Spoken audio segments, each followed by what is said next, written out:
Hey guys, tonight we're peeling back the gilded curtains, the rose petals, and the suspiciously large vats of wine to uncover the truth about medieval royal weddings. Forget fairy tales, forget romance, and please, for your own sanity, forget every movie with a princess spinning in slow motion. Tonight we're plunging into the chaotic, anxious, and occasionally highly flammable world of royal weddings, a place where love matches are as rare as hot showers. Before you slip into your least wrinkled tunic and practice your courtly bow, take a second to like the video and subscribe, but only if you actually enjoy these stories of odd historical suffering. Leave a comment telling me where you're listening from and what time it is for you. Bonus points if you're tuning in from under your own duvet, wedding ring on or off. Now, dim those lights, put on a fan for that nice white noise background, and get comfortable. Maybe pour yourself a glass of something, preferably not medieval water. Let's pause for a second. Have you ever wondered what a medieval royal wedding was really like? Did the happy couple even meet before the big day? Or were they just as surprised as everyone else? Was the cake edible, or was it just bread with a flag on top? Did anyone actually enjoy the dancing, or was it just a medieval cardio session? And most importantly, what was the bathroom situation with 500 drunken nobles in a drafty castle? Congratulations, you've just woken up in the 14th century. You are not the princess, you are not the dashing knight. You are a royal wedding guest, complete with questionable shoes, a vague invitation, and the vague hope you won't be accidentally married off by the end of the night. Good luck. It's time to meet your soulmate. Only, in medieval royal circles, soulmate is code for political bargaining chip with an acceptable number of teeth. You don't swipe right, you get summoned. If you're lucky, you might receive a blurry portrait, a list of livestock, and a gentle warning not to mention the plague in conversation. You are not a starry-eyed romantic. You are, essentially, a living chess piece.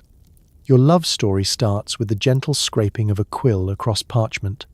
Somewhere in a cold stone chamber, two groups of adults with equally bad haircuts and suspiciously well-fed lawyers are negotiating what amounts to the world's longest prenup. You're the merchandise, not even gift-wrapped. In fact, you rarely meet your future spouse before the big day. If you do, it's probably at a public event where everyone's trying very hard to look as uninterested as possible. You sneak glances across the hall while a monk recites a genealogy so long that by the end, you've forgotten your own name. If you're really fortunate, your first conversation will be a thrilling exchange about wool tariffs or the weather in Burgundy. Be still, my heart. But don't worry, if your intended is out of town or a toddler, that's no obstacle. Letters are exchanged, portraits commissioned, and occasionally you're sent a lock of hair that may or may not belong to the family dog. The first time you see your future spouse might be at the altar, beneath a haze of incense and 24 relatives pretending to be thrilled. If you don't faint from nerves, you're already beating the royal average. Here's where the fun really begins, the marriage contract. Forget flowers and candlelight.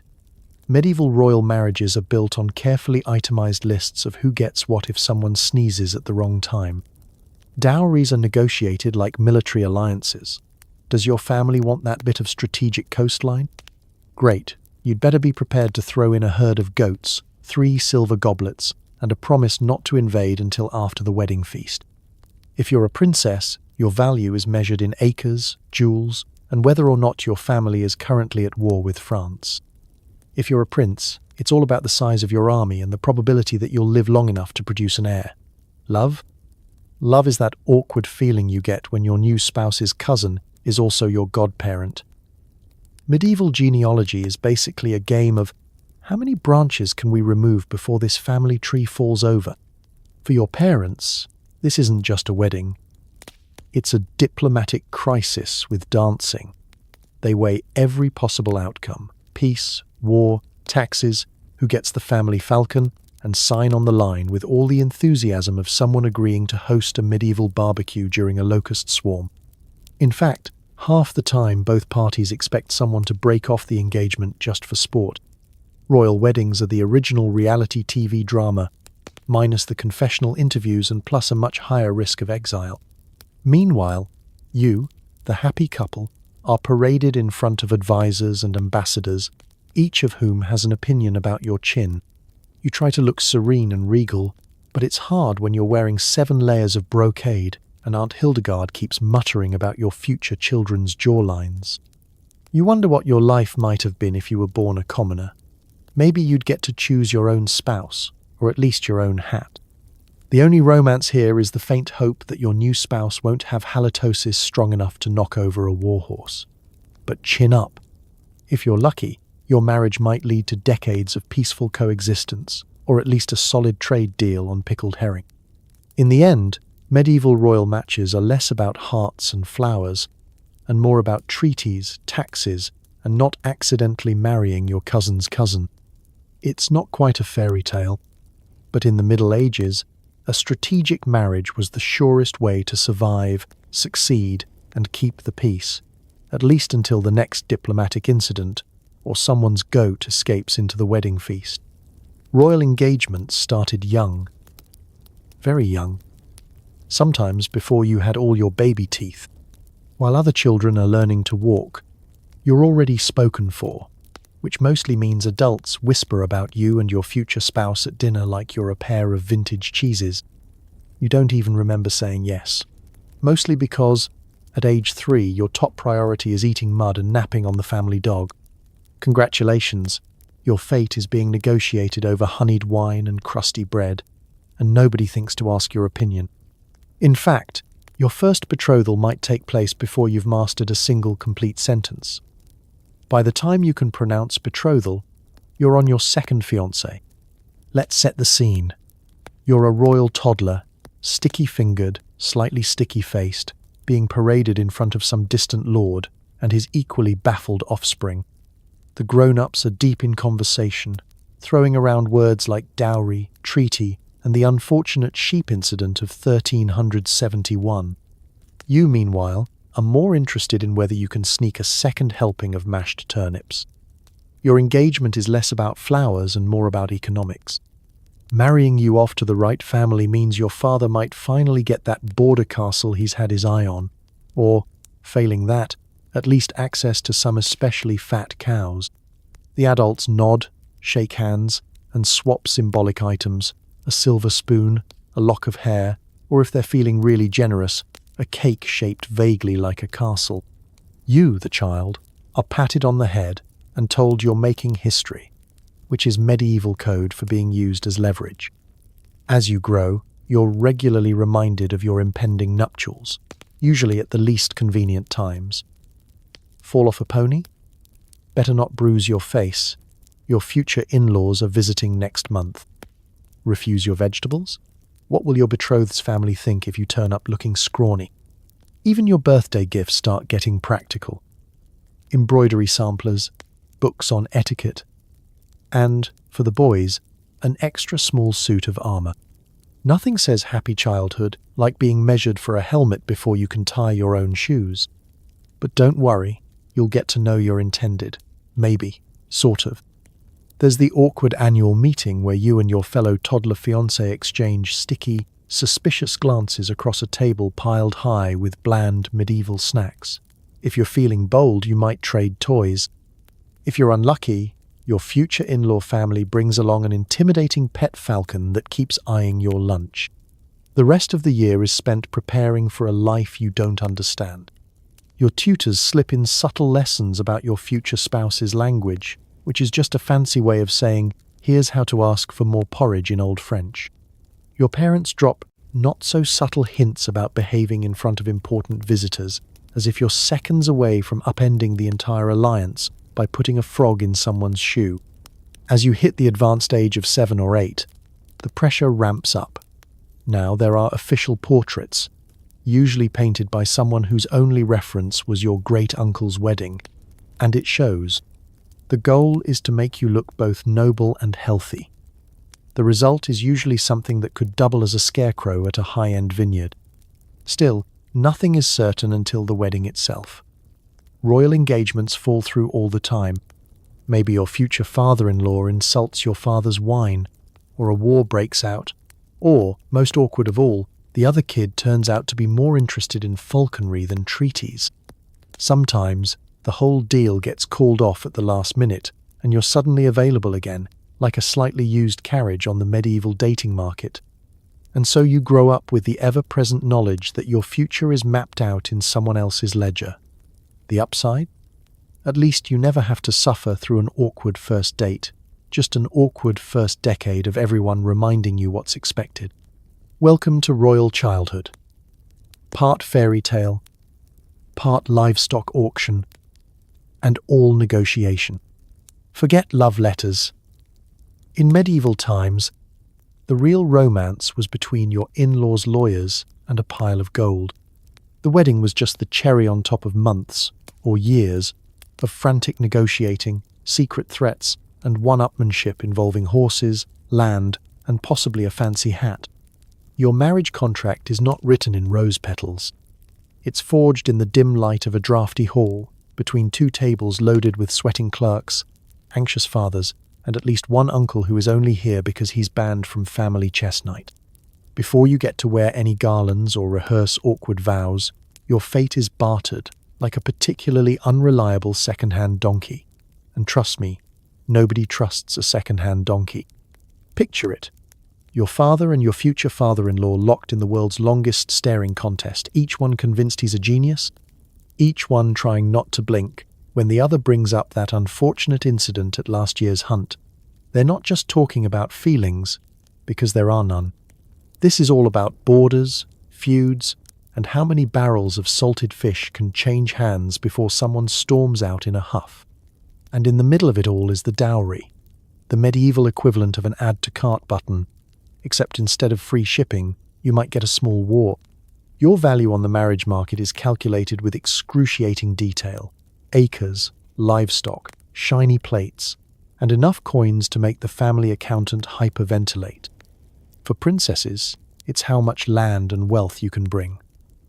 For princes, it's whether you can promise protection from the neighbors, or at least not burn down the castle with an ill-timed joust. The back and forth is endless.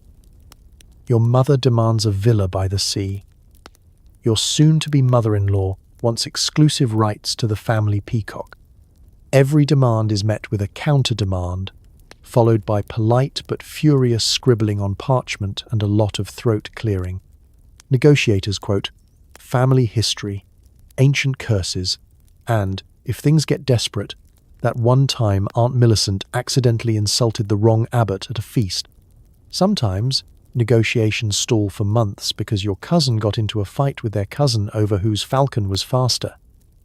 And now no one is speaking except through extremely passive-aggressive poetry. The wedding itself is often delayed because nobody can agree who gets which chunk of land after the union. If you're lucky, you'll have a map. If not, someone just draws in the dirt and everyone pretends they understand. Lawyers. Oh, medieval lawyers are having the time of their lives. They arrive with mountains of dusty scrolls, ink-stained hands, and the unmistakable air of people who've never had fun at a party. They argue about the legality of every clause. From who inherits the sheep to which side of the bed you're expected to sleep on. By the end of it, the only thing that's certain is that at least 3 people are offended, and the wedding is now technically a binding international treaty. The real fun is the family feuds. Weddings in the Middle Ages are a fantastic excuse for old grudges to crawl out from under the rushes. That one uncle who's been quietly nursing a grudge since the Crusades, he's here. That cousin who swears your family's dog stole his family's cheese, he's got an opinion on the guest list. Every negotiation session risks turning into a polite brawl with expensive tableware as collateral damage. As a result, nobody trusts anyone. There are secret side deals, coded letters, and the odd accidental shipment of rotting cabbages sent as a diplomatic gesture. Occasionally, a neutral party, usually an exhausted bishop, is called in to mediate, which is medieval for sit awkwardly while everyone yells and throws bread. If you're really unlucky, the negotiations devolve into a full-on insult contest, and the only winner is the local tavern owner, who sells extra ale to everyone afterwards. And after all of this, Once the contracts are signed, the gold counted, and the last chicken accounted for, everyone smiles, shakes hands, and insists they've never been happier. The wedding invitation goes out, the minstrels tune up, and for one shining moment, everyone pretends it was all about true love, and not just the family vineyard.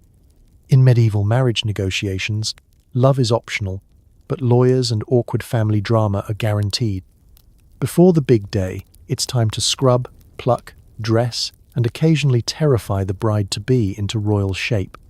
Advisors descend with herbal face masks, eyebrow razors made from sheep bones, and etiquette lessons so intense you'd think you were auditioning for sainthood. As the lucky bride, your transformation begins about a month before the ceremony. Though if your parents are especially anxious, it might start the second you're betrothed. Forget the spa. This is more like a medieval team-building exercise if the team was made up of your aunts, your mother, 2 nervous maids, and an elderly nun who thinks smiling is a sign of moral weakness. First up, cleanliness. Or at least, the medieval version of it.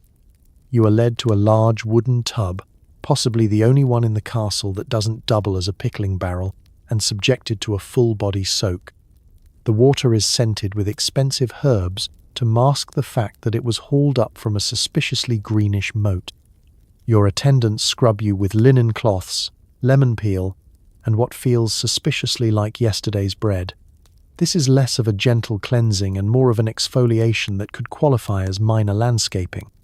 Afterward, your skin is dried with roughly woven towels, which do as much exfoliating as the bath. Then comes the oiling stage. Layers of rosewater, almond oil, and possibly mutton fat if the royal coffers are running low. The goal is to appear dewy and radiant, but the result is you're now a highly flammable public safety hazard. Your hair gets its own treatment. If you're lucky, it's combed with bone-toothed combs and sprinkled with dried lavender. If you're not, the ladies in waiting are let loose with vinegar, salt, and a medieval remedy involving egg yolk, prayer, and a lot of crossed fingers. Next, eyebrows. While modern royals worry about paparazzi, medieval princesses worry about whether their eyebrows will survive the sheep bone razor. Shaping your brows is considered a sign of refinement, so naturally, it's delegated to the cousin with the least steady hand. The results are unpredictable. At best, you look noble. At worst, you resemble a startled owl for the rest of the year's tapestries. Makeup, you ask? Forget contouring. The preferred look is rosy and robust, which is achieved by pinching your cheeks until you're halfway to tears and dusting your face with crushed rose petals or, if times are tough, beetroot. A touch of lead powder brightens your complexion, but don't smile too widely. Everyone's read at least one ballad about tragic lead poisoning. Then there's the hair. Medieval bridal hairdos are an Olympic sport, layers of braids, ribbons, veils, and enough pins to rival a small porcupine. You sit for hours as various relatives debate the symbolism of every lock and strand. If your hair is too short, extensions are made from a generous cousin's donation. If it's too long, it's braided into elaborate patterns that would make a modern wedding stylist weep. The final result is a towering, shimmering masterpiece you're not allowed to touch, move, or, in some cases, acknowledge. Now comes etiquette boot camp. Forget walking down the aisle gracefully. You're drilled on everything. How to sit gently, how to speak quietly, and how to smile sparingly. Your tutor, who looks like she hasn't smiled since the Black Death, lectures you for hours about hand placement, eye contact, and what to do if someone accidentally spills gravy on your shoes. The answer, by the way, is to pretend it never happened. And don't forget the gown fitting. There are endless layers: linen, wool, silk, more linen, tied, belted, and laced until you're not sure where your body ends and the dress begins. Breathing is optional. Mobility is discouraged. By the time they're done, you could be hiding a full-grown peacock under your skirts and nobody would notice. At last, you're declared ready, which is medieval for upright, awake, and covered in flowers. You're ushered out, blinking in the sunlight, a living symbol of your family's hopes, fears, and investment in rosewater futures. and as the castle whispers with anticipation, you realize you're not just a bride, you're the centerpiece of a royal event. A hopeful gamble in a world where eyeliner is beet juice and personal boundaries don't exist. Congratulations, bridal boot camp is complete. All you have to do now is survive the wedding. The prince's side is all nerves, armor polishing, and last-minute lessons in not tripping over your own cape. If you're the groom, you're mainly praying you remember the bride's name and don't insult anyone's uncle who commands an army. In theory, being a royal groom should be easy. After all, you're the main event, right? The answer, unfortunately, is no. You are not the main event. You are the nervous sidekick in your own wedding saga. The semi-willing participant in a ceremony orchestrated by people with bigger swords and even bigger expectations. Your role is to look regal, avoid fainting, and hope your mother doesn't bring up that one time you wet yourself during the falconry demonstration. Your day starts at dawn, long before any wedding bells ring. If you thought the princess had it tough with her herbal face masks, spare a thought for yourself. Your first task is to squeeze into ceremonial underwear so scratchy it could double as punishment for treason. Your best friend, who is mostly here to keep you from escaping out the window, sits you down for a pep talk that sounds suspiciously like a warning. Whatever happens, do not mention crossbows at the breakfast table. Breakfast is an anxious affair. The food looks delicious, but your stomach is doing medieval acrobatics. Around you, courtiers and knights hover, offering advice you never asked for. Walk tall, they say. Smile less, says your father. Don't drink too much before the ceremony. And whatever you do, don't wink at the archbishop. You nod, half listening, eyes darting to the window as if you might still make a run for it and live out your days as a turnip farmer. Next up, wardrobe. If you think grooms have it easier than brides, you've never tried to lace yourself into a doublet that's one size too small, or attach a ceremonial sword to a belt that was clearly designed by someone with a grudge against waists. There's a team of attendants making sure every piece of armor shines, every button is fastened, and every lock of hair is lying perfectly flat, except that rogue curl, which refuses all human authority. You're fitted with an elaborate cloak, designed to signify dignity and wealth, but mostly just functions as a tripping hazard. You practice your regal posture, your solemn nod, your I am, definitely not sweating through this velvet face. Someone produces a tiny bottle of cologne which is promptly over-applied. You now smell like a pine forest being attacked by a fruit basket. But all the grooming in the world can't help your nerves. There's a final briefing from your mother, delivered in a tone that suggests this is your last chance to prove yourself worthy of the family crest. Remember, the eyes of the entire realm are upon you, and for the love of all that is holy, don't talk about the weather. No one cares about the weather. Suddenly, it's time for your moment of reflection. You are escorted to a quiet chamber, presumably to gather your thoughts. In reality, you pace a rut in the floor, reciting your bride's name, her father's titles, and a short list of safe compliments. Your groomsmen filter in, each one looking equally nervous and distinctly unhelpful. There's a tense moment where you all wonder if it's too late to feign illness or possibly stage a small fire. Finally, you're led to the staging area. The corridors are filled with relatives, clergy, and a handful of royal guards, eyeing you like you might bolt at any second. You rehearse your walk, head high, stride confident, no capes in doorways. The musicians strike up a tune that sounds like doom disguised as joy. And then you're stepping out into the great hall, palms sweaty, heart pounding, hoping your ceremonial sword doesn't clatter to the floor. You spot your bride, radiant and possibly just as terrified as you are. For a moment, you almost forget the panic and think, maybe this will work.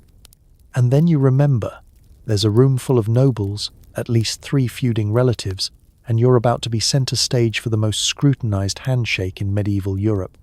Welcome to the royal wedding, groom. All you have to do is not faint, not fall, and not start a diplomatic incident. Good luck. Medieval weddings were less celebration of love, more power convention with cake. The guest list includes your family, extended family, and every single person who might poison you in the future. If there's not at least one exiled noble in the crowd, it's not a real party. From the moment the betrothal is announced, the invitations go out, not just to friends and family, but to every neighbouring lord, estranged cousin, distant rival, and anyone else who has ever argued with your great-aunt over a bowl of soup. If you think your own wedding was big, imagine a guest list so long it takes a week just to read it aloud. Medieval royal protocol says you can't leave anyone out, even if they once tried to burn down your stables or claimed your grandmother's jewellery by right of conquest, translation, pocketed it at a feast and ran for the door. The head table is a minefield. On one end, you have your new in-laws, smiling too widely, asking about your intentions, and definitely plotting something with their eyes. On the other, your own relatives, each one sporting a family grudge that goes back at least 2 generations.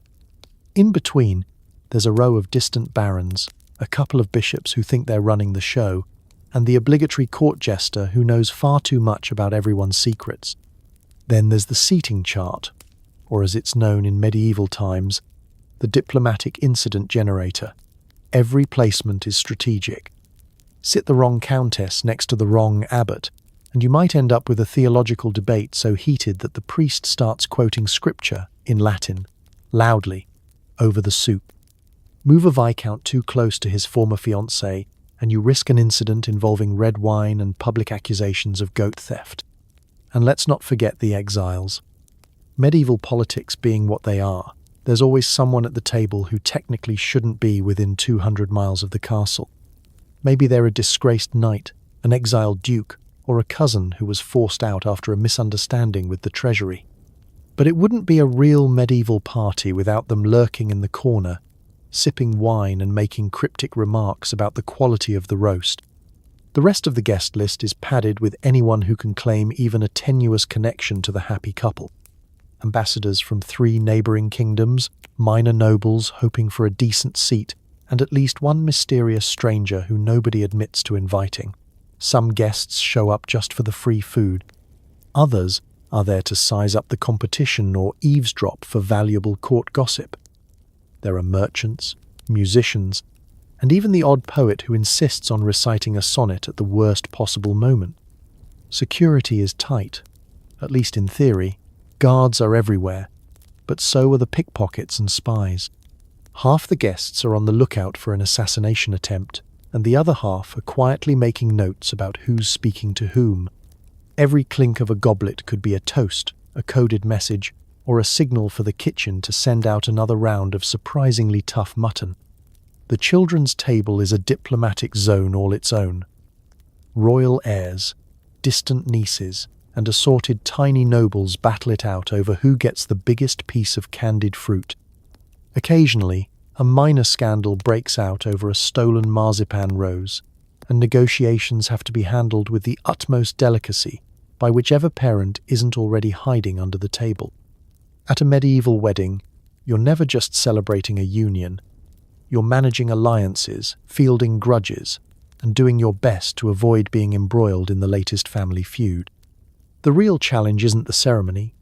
It's surviving the guest list without starting a war, accidentally getting betrothed to someone else, or waking up to find your seat at the head table has been mysteriously reassigned to your exiled uncle. So raise a glass to the happy couple, and keep your other hand firmly on your valuables. In medieval times, every guest is a potential ally, adversary, or aspiring thief. And honestly, that's what makes the party unforgettable.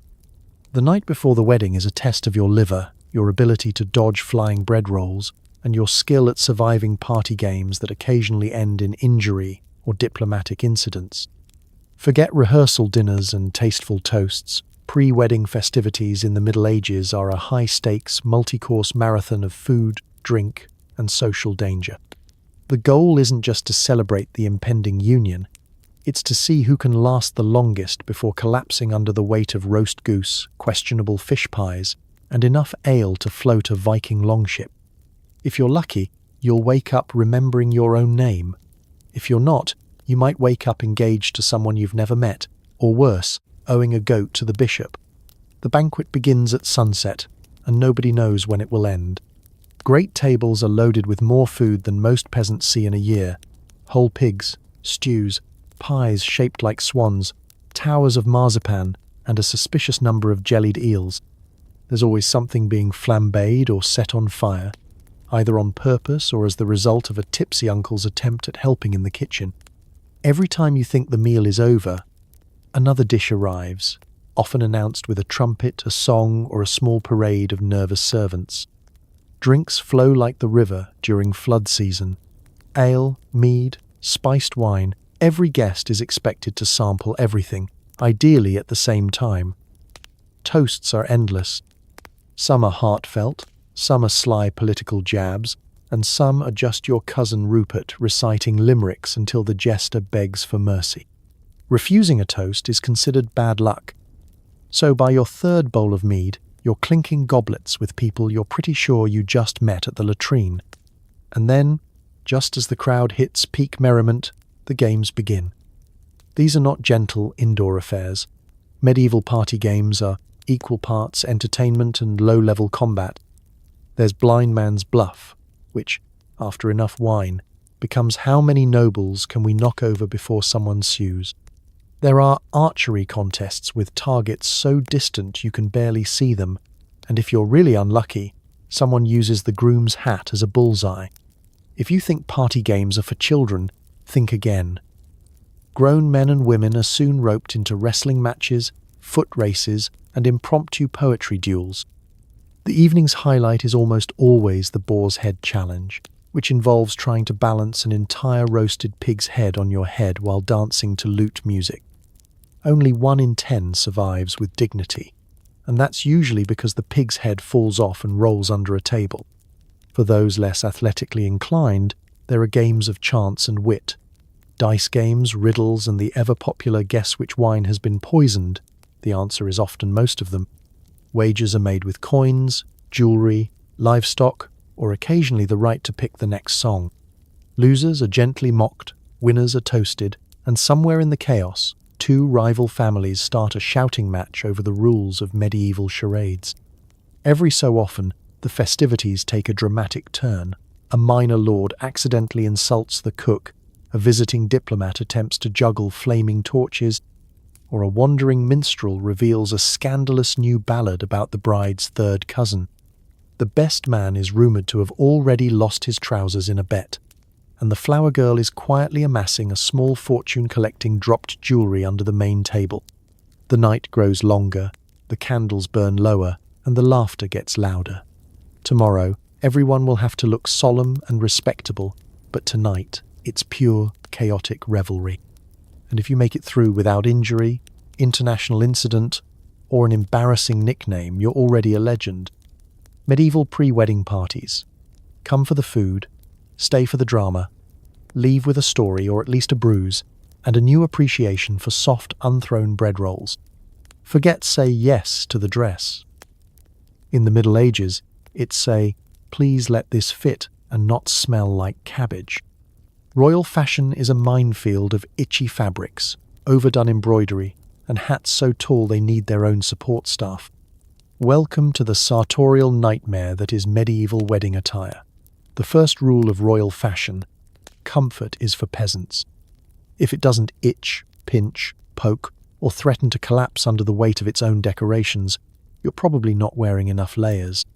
The average wedding guest can expect to be laced into a garment so complicated it takes at least 3 people, a prayer, and possibly a physics degree to put on. Let's start with the fabric.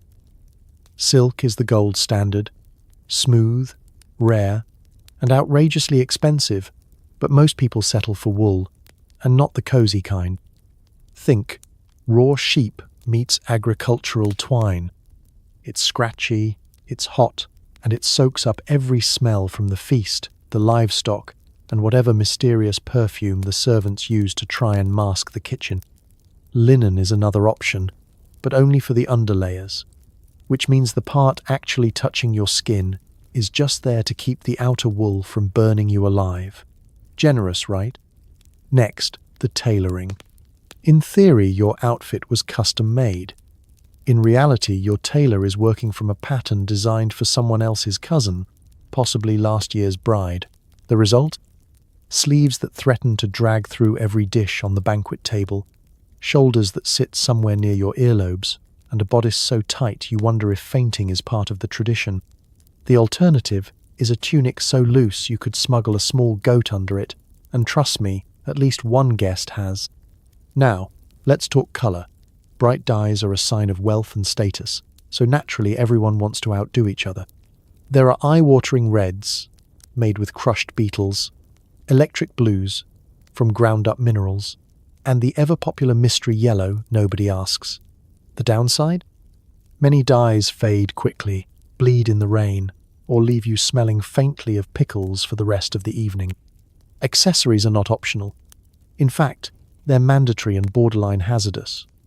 Your cloak should be lined with fur, preferably something exotic, but anything with teeth will do.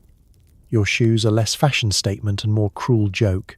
Pointed toes, wooden soles, and enough buckles to make your ankles look like a medieval puzzle box.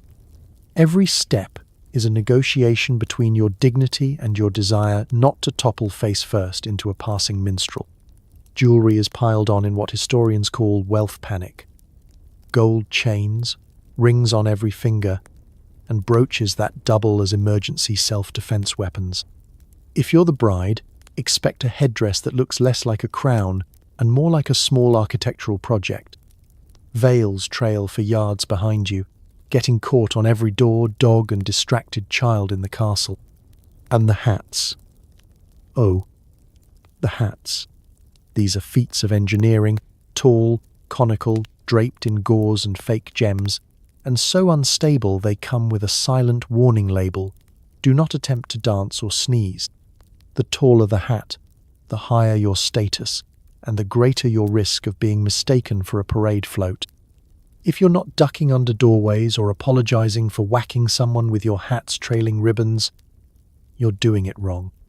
To top it off, everyone is so concerned with outward appearance that nobody mentions the itching, the sweating, or the vague scent of goat wafting from the fine imported fur. By the end of the night, your once immaculate outfit is streaked with wine, decorated with breadcrumbs, and possibly inhabited by a few very fashionable fleas. So the next time you complain about modern formal wear, remember, medieval wedding fashion was survival of the fanciest. Looking good was a team sport. Comfort was the enemy, and your hat could, at any moment, become a serious fire hazard. On the eve of the wedding, it's time for the rarest ritual of all, a full-body wash. Buckets are filled, servants are summoned, and the bride hopes her future husband can tell the difference between lavender and generic medieval pond. To be clear, medieval bathing is not your relaxing, candlelit, spa-style event. This is a logistical challenge that takes most of the household staff and a small miracle.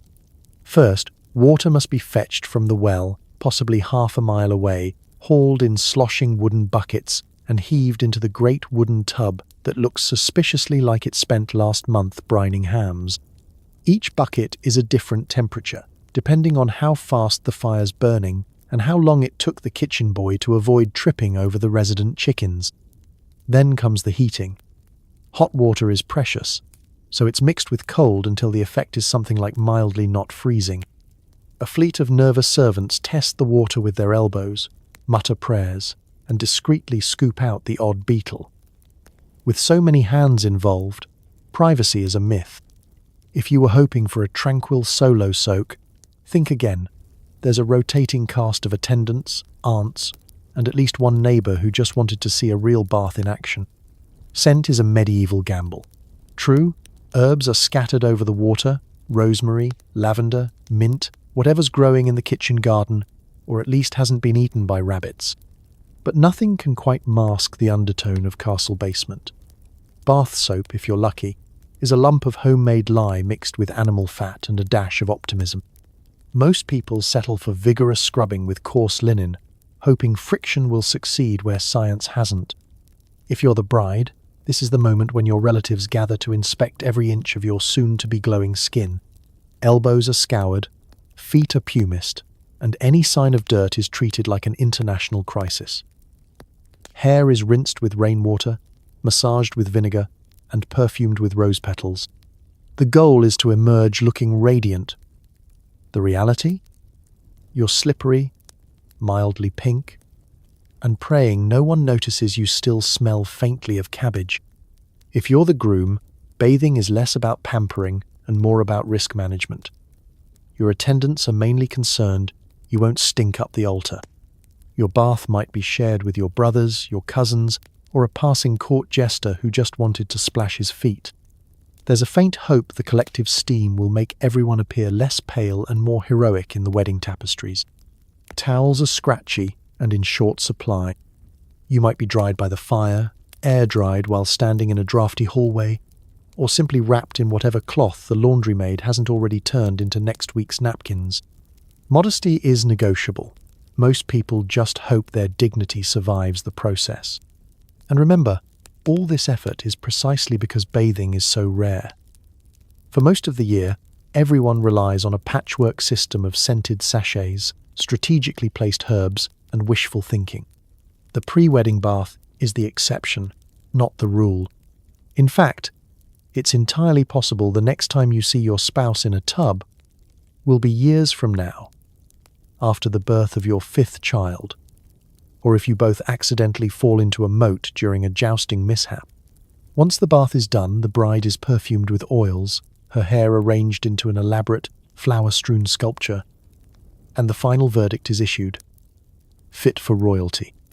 The groom is congratulated for surviving, dressed in his cleanest doublet, and everyone toasts to the miracle of not fainting from the combined fumes of mint and medieval ambition. As the last of the bath water is dumped out the window, you're left feeling fresh, flushed, and oddly vulnerable. Tomorrow, you'll be a vision of marital hygiene. Tonight, you're the cleanest person in the castle, and, for a few brief hours, possibly in all of Europe. Enjoy it. It won't last.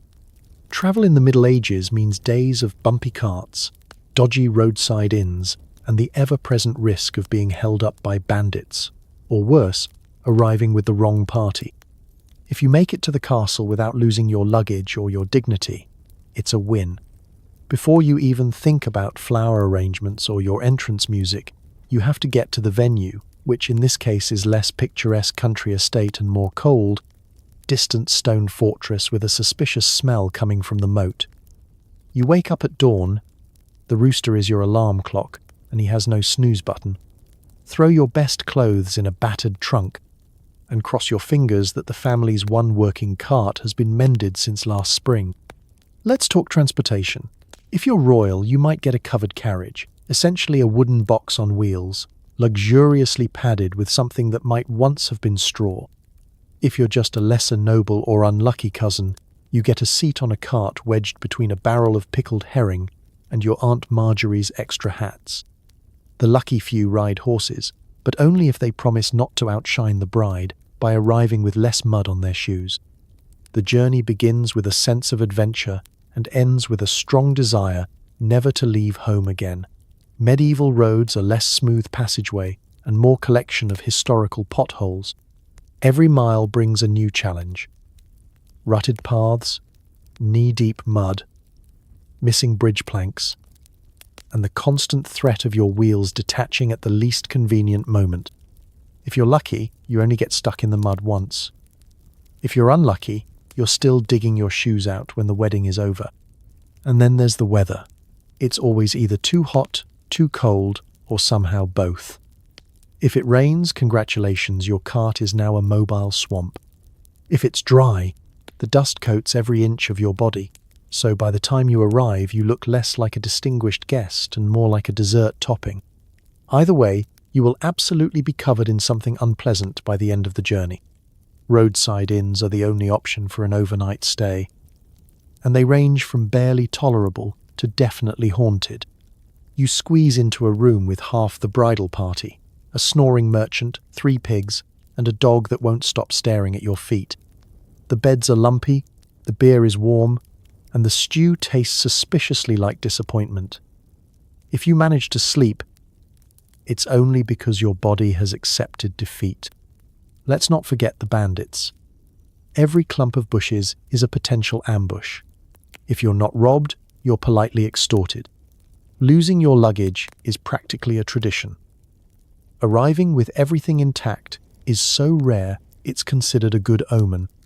If you're traveling with a royal convoy, you have armed guards who will spend most of their time complaining about the lack of decent snacks and the odd, menacing birds.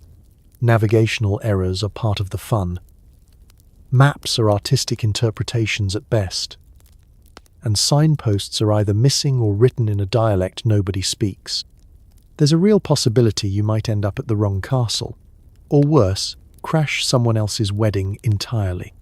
There's always a rumor about a cousin who spent 3 days feasting with the wrong family before realizing his mistake, and frankly, you admire his commitment. But finally, after days of rattling, shivering, and daydreaming about a hot bath, you spot the wedding banners in the distance. The castle rises out of the landscape like a stone promise. Drafty halls, suspicious puddings, and the hope that you'll survive the next few days with your reputation intact. You limp through the gates, dust yourself off, and do your best to look like you meant to arrive with one shoe and half a turkey feather stuck in your hat. Congratulations, you've survived medieval travel. You're sore, hungry, and slightly traumatized, but you made it to the wedding. Just don't ask about the journey. Nobody wants to relive it, not even the cart. The big day is here. You walk into a hall decked out in wilted flowers, ratty banners, and enough candle smoke to fumigate a medium-sized goat. There is no heating, but plenty of mood, mostly the kind that makes you want to keep your cloak on indoors. Let's set the scene. You cross the castle drawbridge, stepping carefully to avoid what you hope is just rainwater and not something from the stables. The castle looms above you, imposing, cold, and only slightly more welcoming than a tax collector's smile. Once inside, the air is thick with a bouquet best described as medieval potpourri, equal parts musty rushes, roasting meat, and whatever the flower arrangements have fermented into overnight. Medieval wedding venues are not known for their coziness. The main hall is vast, echoing, and expertly designed to ensure a light breeze hits your ankles at all times, no matter where you stand. There are no glass windows, just narrow arrow slits and heavy tapestries struggling valiantly to keep out the draft. You keep your cloak wrapped tightly, partly for warmth and partly for modesty, since medieval wedding attire is less about comfort and more about creative chafing. The decor is best described as ambitiously festive. Wilted garlands hang from the rafters, put together by a team of servants who ran out of fresh flowers about 3 hours into the process.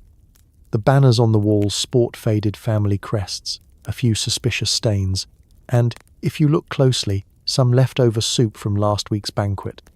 Tablecloths are a luxury, so most surfaces are covered in whatever fabric was available. Old curtains, random tapestries, and in one case, what looks like a converted horse blanket.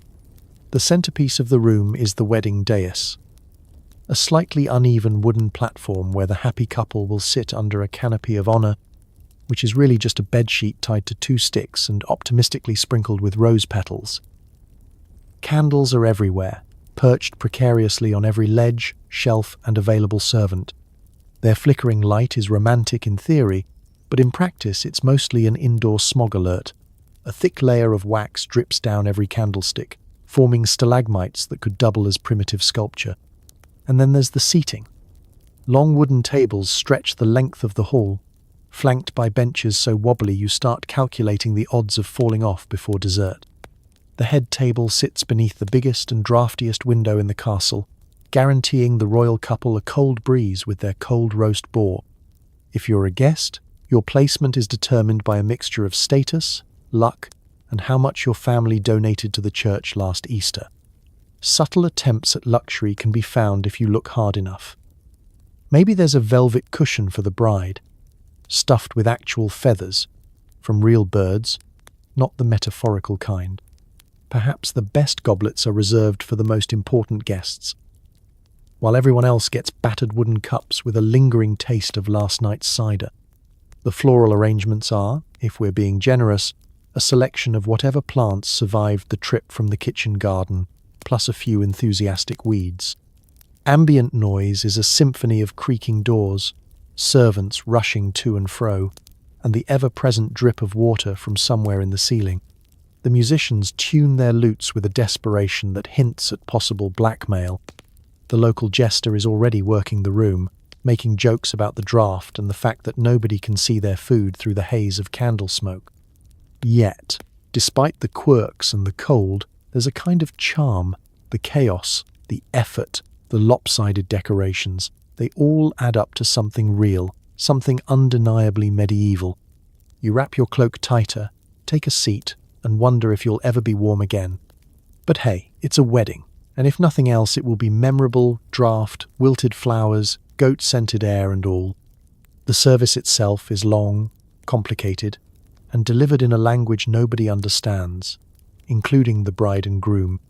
Priests drone, guests doze, and someone in the back is already plotting an escape to the wine table. You stand at the front of the great hall, sweating slightly, partly from nerves, partly from the layers of ceremonial clothing, and partly because someone set the incense on maximum smog.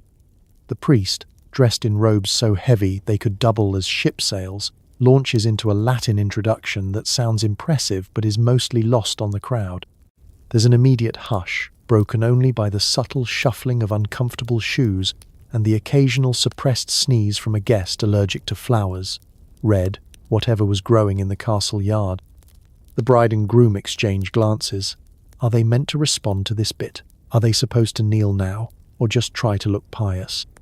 They settle for nodding respectfully while the priest recites what seems to be the entire book of Psalms, with a few extra lines thrown in for good measure. You can practically feel the guests' attention drifting. Some stare at the ceiling and wonder about the leak.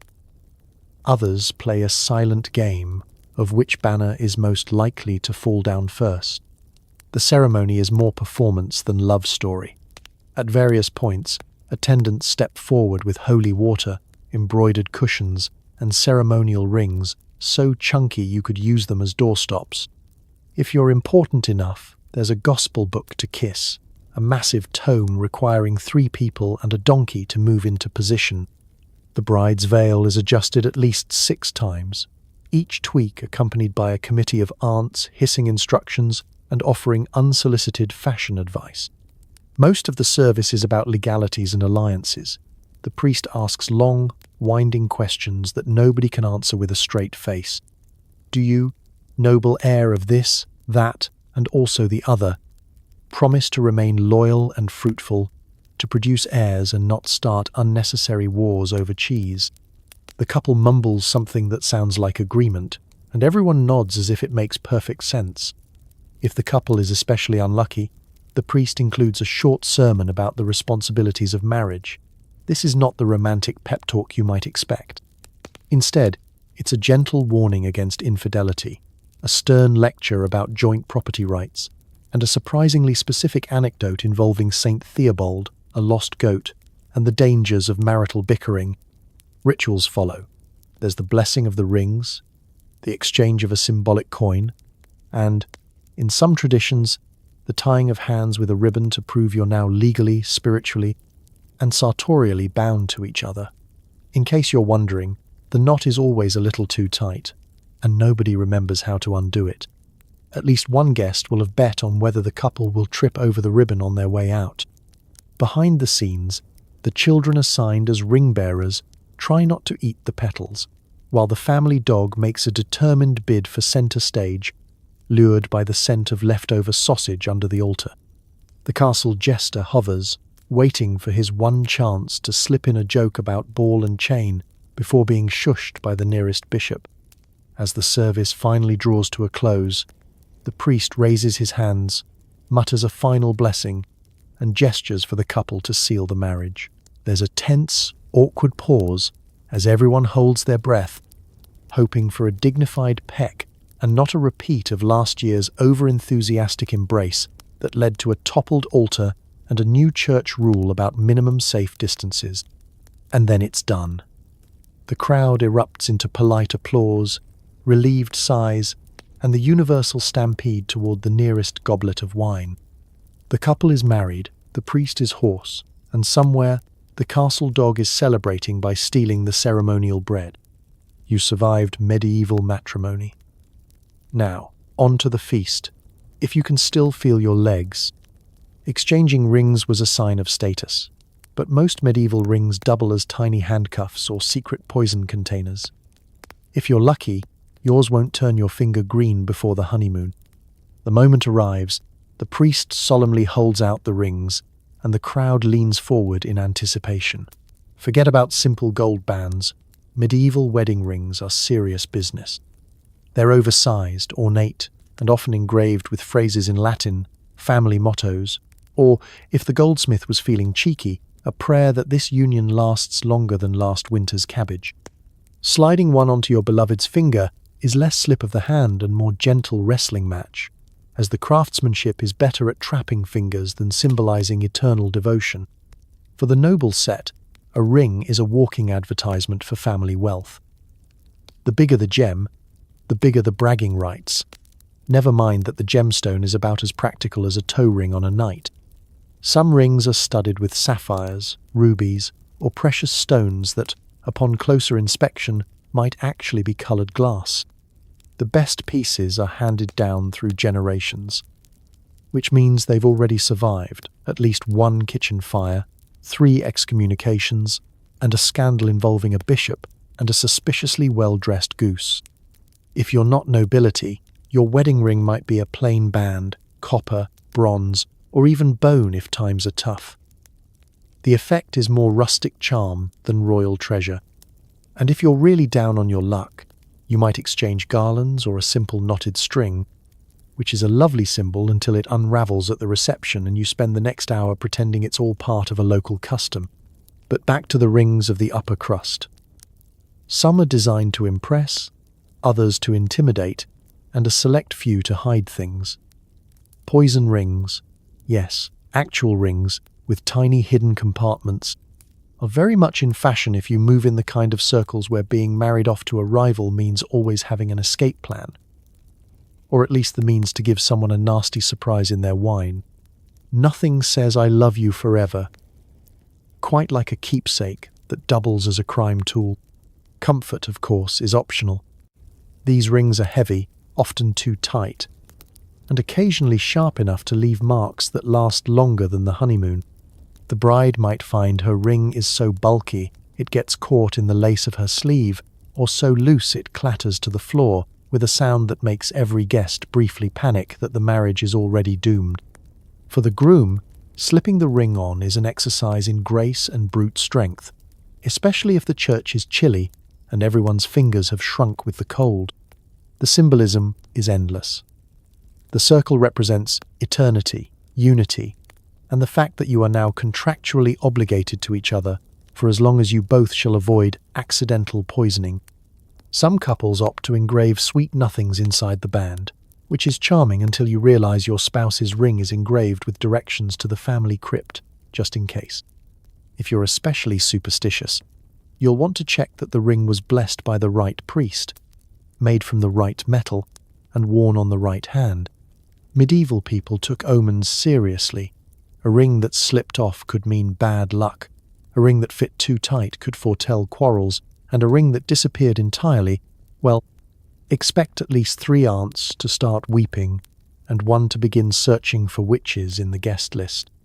By the end of the ceremony, you and your spouse are bound together, not just spiritually but physically, by bands that could double as tiny torture devices or family heirlooms, depending on the day. If the rings survive the night without incident, it's already considered a good omen. So the next time you glance at your wedding band and marvel at its simplicity, remember, medieval rings weren't just a symbol of love. They were wearable status updates, security risks, and, if you were very unlucky, the reason you couldn't get your glove back on for the rest of the evening.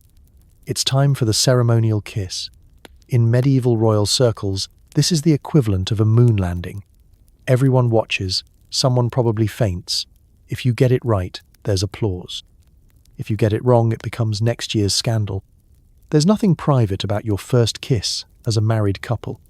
In fact, it's less an intimate gesture and more an Olympic event, scored by a room full of relatives, rivals, and at least 3 bishops who haven't smiled since the last plague. You stand at the center of the hall, newlywed, hearts pounding, from nerves or tight wedding clothes, it's hard to tell. Knowing that this moment will be discussed, dissected, and, if the minstrel is quick, immortalized in a jaunty ballad by dinner, the stakes are higher than you'd like. The courtly observers want tenderness, but not passion, enthusiasm, but not impropriety, and, above all, no drooling. As a couple, you have seconds to set the tone for your entire marriage and reassure the assembled crowd that neither of you will disgrace the family name by, say, missing and kissing the wrong cousin. And yes, that's happened. Ask your great-uncle. He's still not allowed near the altar. For the bride and groom, the lead up to the kiss is the slowest 30 seconds of your life. The priest has just finished his final blessing.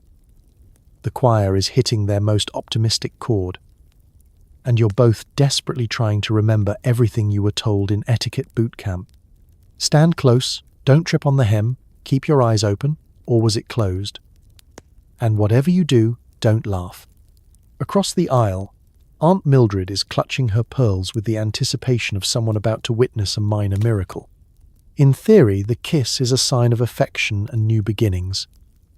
In practice, it's a medieval high-wire act.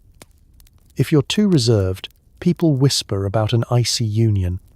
If you're too enthusiastic, you might single-handedly cause 3 nuns to faint and set off a theological debate that lasts into Lent. The ideal is a gentle, dignified peck, no sound effects, no extra flourishes, and for heaven's sake, no tongue. The crowd wants to see that you can stand the sight of each other and maybe, just maybe, that the next generation of heirs is already in the works. Of course, things don't always go as planned. There are stories, always stories, about the bride who burst into nervous laughter and accidentally sneezed on the groom's shoulder, or the groom whose nerves got the better of him and fainted mid-embrace, requiring a quick revival with a goblet of fortified wine. And let's not forget the infamous helmet incident, in which a particularly fashion-forward prince forgot to remove his ceremonial headgear before attempting the kiss. That tapestry still hangs in the guest wing as a warning. Behind the scenes, children peek through fingers, hoping for drama, and the family dog chooses this exact moment to bark at a passing pigeon. Meanwhile, the jesters hold their breath, ready to launch into a joke if the moment goes awry, or even if it doesn't. Any misstep, misplaced nose, or delayed reaction is fuel for at least a year's worth of court gossip. But when it goes right, the crowd erupts into applause, cheers, and the collective exhale of every parent, advisor, and slightly inebriated uncle. For a moment, everyone feels the magic of the occasion. You might even catch the eye of a kindly old aunt dabbing away a tear, or maybe just wiping the draft from her face. And just like that, the hardest part is over. You survived the most watched kiss of your life, dignity mostly intact, and secured your place in the annals of family legend. The crowd relaxes, the choir bursts into song, and somewhere in the back, someone finally uncorks the expensive wine. For a brief, shining moment, everyone is united by relief, amusement, and the hope that the feast will be as memorable as the kiss. Welcome to the wedding feast, a 6-hour eating marathon of roast animals, suspiciously grey stews, and pies that might contain birds, coins, or just more pie. Etiquette says you must not faint or throw up. From the moment the first horn blows, you know you're in for an epic ordeal. The tables stretch the length of the hall, groaning under the weight of enough food to make even the most seasoned lord wish for a looser belt.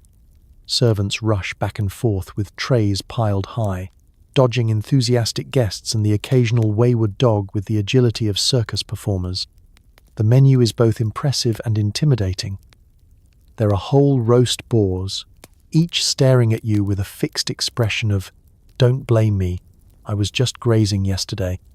Turkeys, swans, and the odd peacock make appearances, feathers intact for decoration and maximum dinner theatre effect. Every animal is stuffed with something else. Chickens inside ducks, ducks inside geese, and geese stuffed with whatever didn't make the first cut.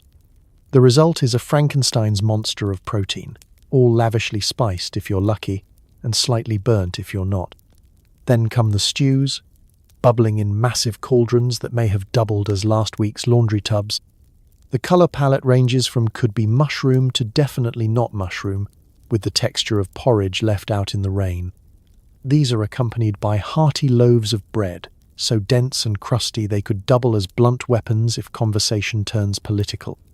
Butter is a luxury, so you make do with lard or, on a particularly festive day, a rare spoonful of honey. But the real showstopper is the pies. Medieval pies are not just food, they are engineering marvels. Some are filled with minced meat and spices, others hide fruit and nuts, and a few contain live birds, released for dramatic effect when the crust is broken. There's always a rumour that one lucky guest will find a coin baked into their slice, which is either a sign of future prosperity or a dental bill in the making. Etiquette is a full-contact sport. You must not eat too fast, lest you seem greedy, or too slow, lest your food be stolen by your neighbour or a passing hound. Napkins are optional, sleeves are not. The noblest guests receive knives and forks, while the rest improvise with fingers, bread crusts, and the occasional borrowed spoon. Woe betide anyone who uses the wrong goblet for the third course. One slip, and you risk a lifetime of being called Sir Soup Cup. The feast is punctuated by entertainment. Minstrels wander between courses, singing songs of love, war, and the relative merits of pickled turnips. Jesters attempt to juggle anything not nailed down, including, at least once, an entire roast chicken. Occasionally, someone will make a toast so long and florid that half the hall falls asleep, heads gently resting on platters of glazed apples. All the while, servants weave in and out, clearing bones, refilling goblets, and providing running commentary on which dishes are safe for consumption. Rumours swirl about the cook's mysterious new recipe for eel pudding. The braver souls give it a try. The wise stick to bread and cheese and hope their stomachs survive the evening. As the hours drag on, the hall grows warmer and the air thicker with the sense of roasting meat, melted wax, and a hint of something spilled under the head table. Eventually, the meal concludes with sweetmeats and candied fruit passed around to anyone still upright. The truly ambitious guests eye the leftovers, calculating how much can be smuggled home without offending the host or alerting the castle dog. You made it through the feast, overfed, slightly bewildered, and proud to have neither fainted nor started a diplomatic incident over the last piece of pie. In the world of medieval weddings, that's a resounding success. With clean water out of the question, wine and ale flow freely. By dessert, half the guests are on the floor, the priest is asleep in a soup tureen, and someone is loudly arguing with a tapestry. The drinking begins before the feast is served and shows no signs of slowing down, much like a medieval cart with no brakes. There is no polite sipping here, this is hydration medieval style. After all, the local water could give you a 3-day fever, but the ale only gives you a headache and questionable dance moves. You are barely seated when the first goblet of wine is thrust into your hand by a servant moving at the speed of light. For nobles, wine is the drink of choice, imported from distant vineyards and poured into goblets that are suspiciously heavy, either to impress you with their value or to prevent you from throwing them in a fit of honest opinion.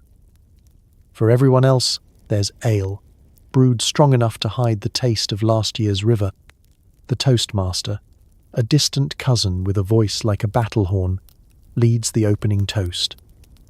To love, to peace, to surviving the wedding. Everyone drinks, and the game is afoot. No one is allowed to refuse a toast unless you want to become the focus of a year's worth of gossip and at least one scandalous ballad. You try to pace yourself, but every time you blink, your cup is magically full again. The servants, clearly operating on a commission-based system, are determined to see every guest 3 sheets to the wind before the first course is cleared. Wine and ale are the social glue of the event. Awkward introductions quickly dissolve into slurred declarations of eternal friendship or, depending on the guest, muttered reminders of ancient family feuds. By the second course, shy nobles are reciting poetry. By the third, the court jester is juggling goblets, the local abbot is singing sea shanties, and a minor baron is challenging anyone who will listen to an arm wrestling contest. The games intensify as the alcohol flows. Pass the cup becomes a full-contact sport, and who can hold their ale the longest turns into an unspoken competition among cousins, with the loser destined to spend the night in the garden, communing with the hedges. Somewhere between the roast swan and the cold pies, at least one guest attempts to stand on the table and deliver an impromptu speech. If they manage to get through it without falling off, they're hailed as a legend for years to come.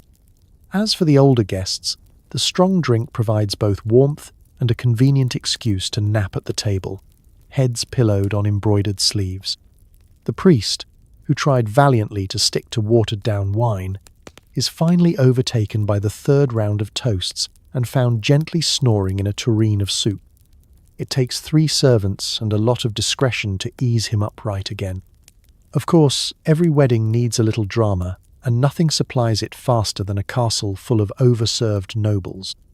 Someone always ends up loudly debating the family tapestry, convinced it's moving, while another guest tries to seduce a potted plant in the corner. The castle dog joins the fray, expertly making off with the best morsels dropped by distracted revelers. By dessert, the true survivors are easy to spot.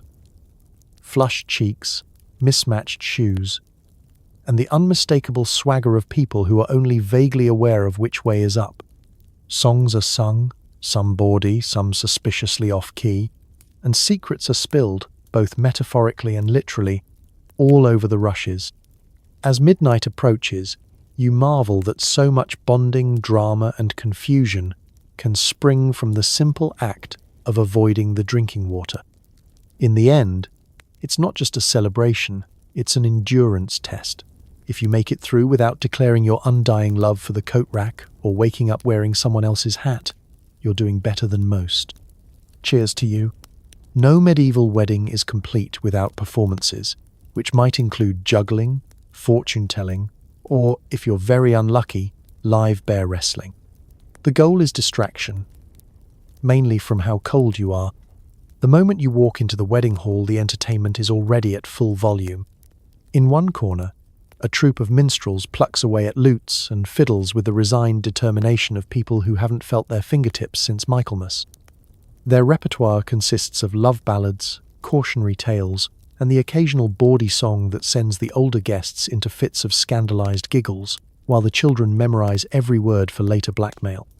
Hovering near the head table is the jester, dressed in colors so bright you suspect he's trying to hypnotize the guests. His hat jingles with every exaggerated bow, and his jokes oscillate between family-friendly and material you only hear after the third round of ale. At any moment, he may leap onto a bench, recite a sonnet, or launch into an impression of the local abbot, much to the horror of the actual abbot. If he's good, he'll have the entire hall roaring with laughter. If he's not, he'll spend the evening dodging bread rolls and pointed glares from the mother of the bride. Acrobats cartwheel down the aisle, their performances equal parts impressive and mildly terrifying. You can't help but wonder if anyone will accidentally kick over a candle or end up dangling from a tapestry. But it wouldn't be a proper wedding without the threat of spontaneous disaster. There are fire eaters, because what's a medieval wedding without the risk of setting someone's beard alight? And fortune tellers weaving through the guests, offering to read your palm in exchange for a coin or, failing that, a slice of pie. As the night deepens and the hall fills with smoke, the performances only get wilder. Jugglers appear, tossing everything from apples to candlesticks, sometimes both at once. The truly skilled can keep the crowd entertained for minutes on end. The less skilled serve as reminders to always check the airspace above your soup. You notice a minor noble's hat being used as a target, and the juggler's smile says he's not sorry. But nothing draws attention like the bear fight. That's right. For the guests who crave something more primal, a local handler wheels in a bear, large, mostly well-behaved, and already the recipient of at least 2 flower garlands. The fight is less a contest of strength and more a carefully orchestrated show involving a chain, a stick, and a handler with nerves of steel.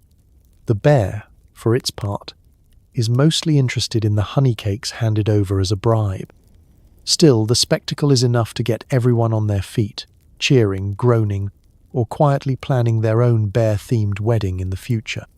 For the less adventurous, there's always fortune-telling. Old women in veils grab your hand, peer into your palm, and inform you that you'll have 7 children, 2 minor curses, and a long life, provided you avoid the eel stew. It's a toss-up whether their predictions are rooted in ancient wisdom or a keen eye for which table the roast goose ended up on. All the while, background music continues, occasionally interrupted by the shriek of a child who got too close to the bear or the triumphant shout of a guest winning at medieval charades. If things get too quiet, the minstrels are ready with a song, the jester with a joke, or the bear with a well-timed yawn. As the evening stretches on, you find yourself almost grateful for the noise and chaos. It's distracting, it's outrageous, and it makes the drafty, candle-smoked hall feel almost warm. You may not remember the food or the speeches, but you'll never forget the sight of Aunt Mildred, 2 goblets in, challenging the bear to a dance-off. And really, isn't that what wedding memories are made of? Dancing is mandatory, and the steps are complicated. If you can walk in a straight line, you're overqualified. The real challenge, avoiding the Lord's drunken cousin who insists every dance is a polka. As the first notes from the minstrels echo through the candlelit hall, a hush falls over the guests. There's no escape. From nobles to knights, jilted exes to terrified in-laws, everyone is summoned onto the rush-strewn floor for an evening of public humiliation, otherwise known as medieval group dancing. You would think that hundreds of years of tradition would mean the steps are simple. You would be wrong. Each dance is a carefully choreographed exercise in confusion, requiring a memory for movement, an instinct for self-preservation, and the ability to apologize gracefully when you accidentally kick a bishop. If you're new to medieval weddings, you quickly discover that the first dance is a test. The newlyweds are ushered to the center, surrounded by a ring of anxious guests and at least 3 people trying to remember which foot goes first. The music starts, a frantic jig or a slow pavane, depending on the mood of the musicians or how much mead they've sampled already. All eyes are on you. The goal? Make it to the end of the song without stepping on the bride's train or knocking over the ceremonial pie. The dance master, resplendent in feathers and an outfit that defies physics, shouts instructions over the music.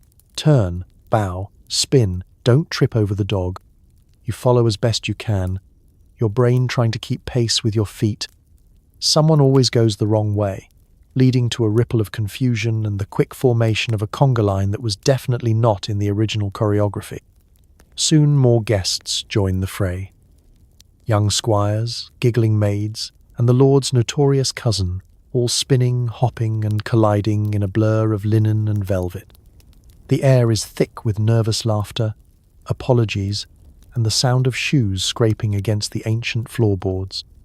There's a sense of camaraderie in the chaos. You may look ridiculous, but so does everyone else.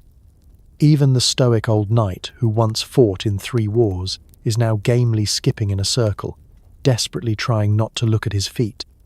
Inevitably, the Lord's cousin makes his move. He appears at your elbow, eyes bright, cheeks flushed, and launches into a polka with the enthusiasm of a man who has never seen a dance step he didn't want to improve. You cling to dignity as best you can while being swung in circles at a velocity that would make a court jester dizzy. Other couples scatter to avoid the human hurricane, and at least one small child dives for cover under the nearest banquet table. For those brave enough to attempt a solo, there are more complicated routines.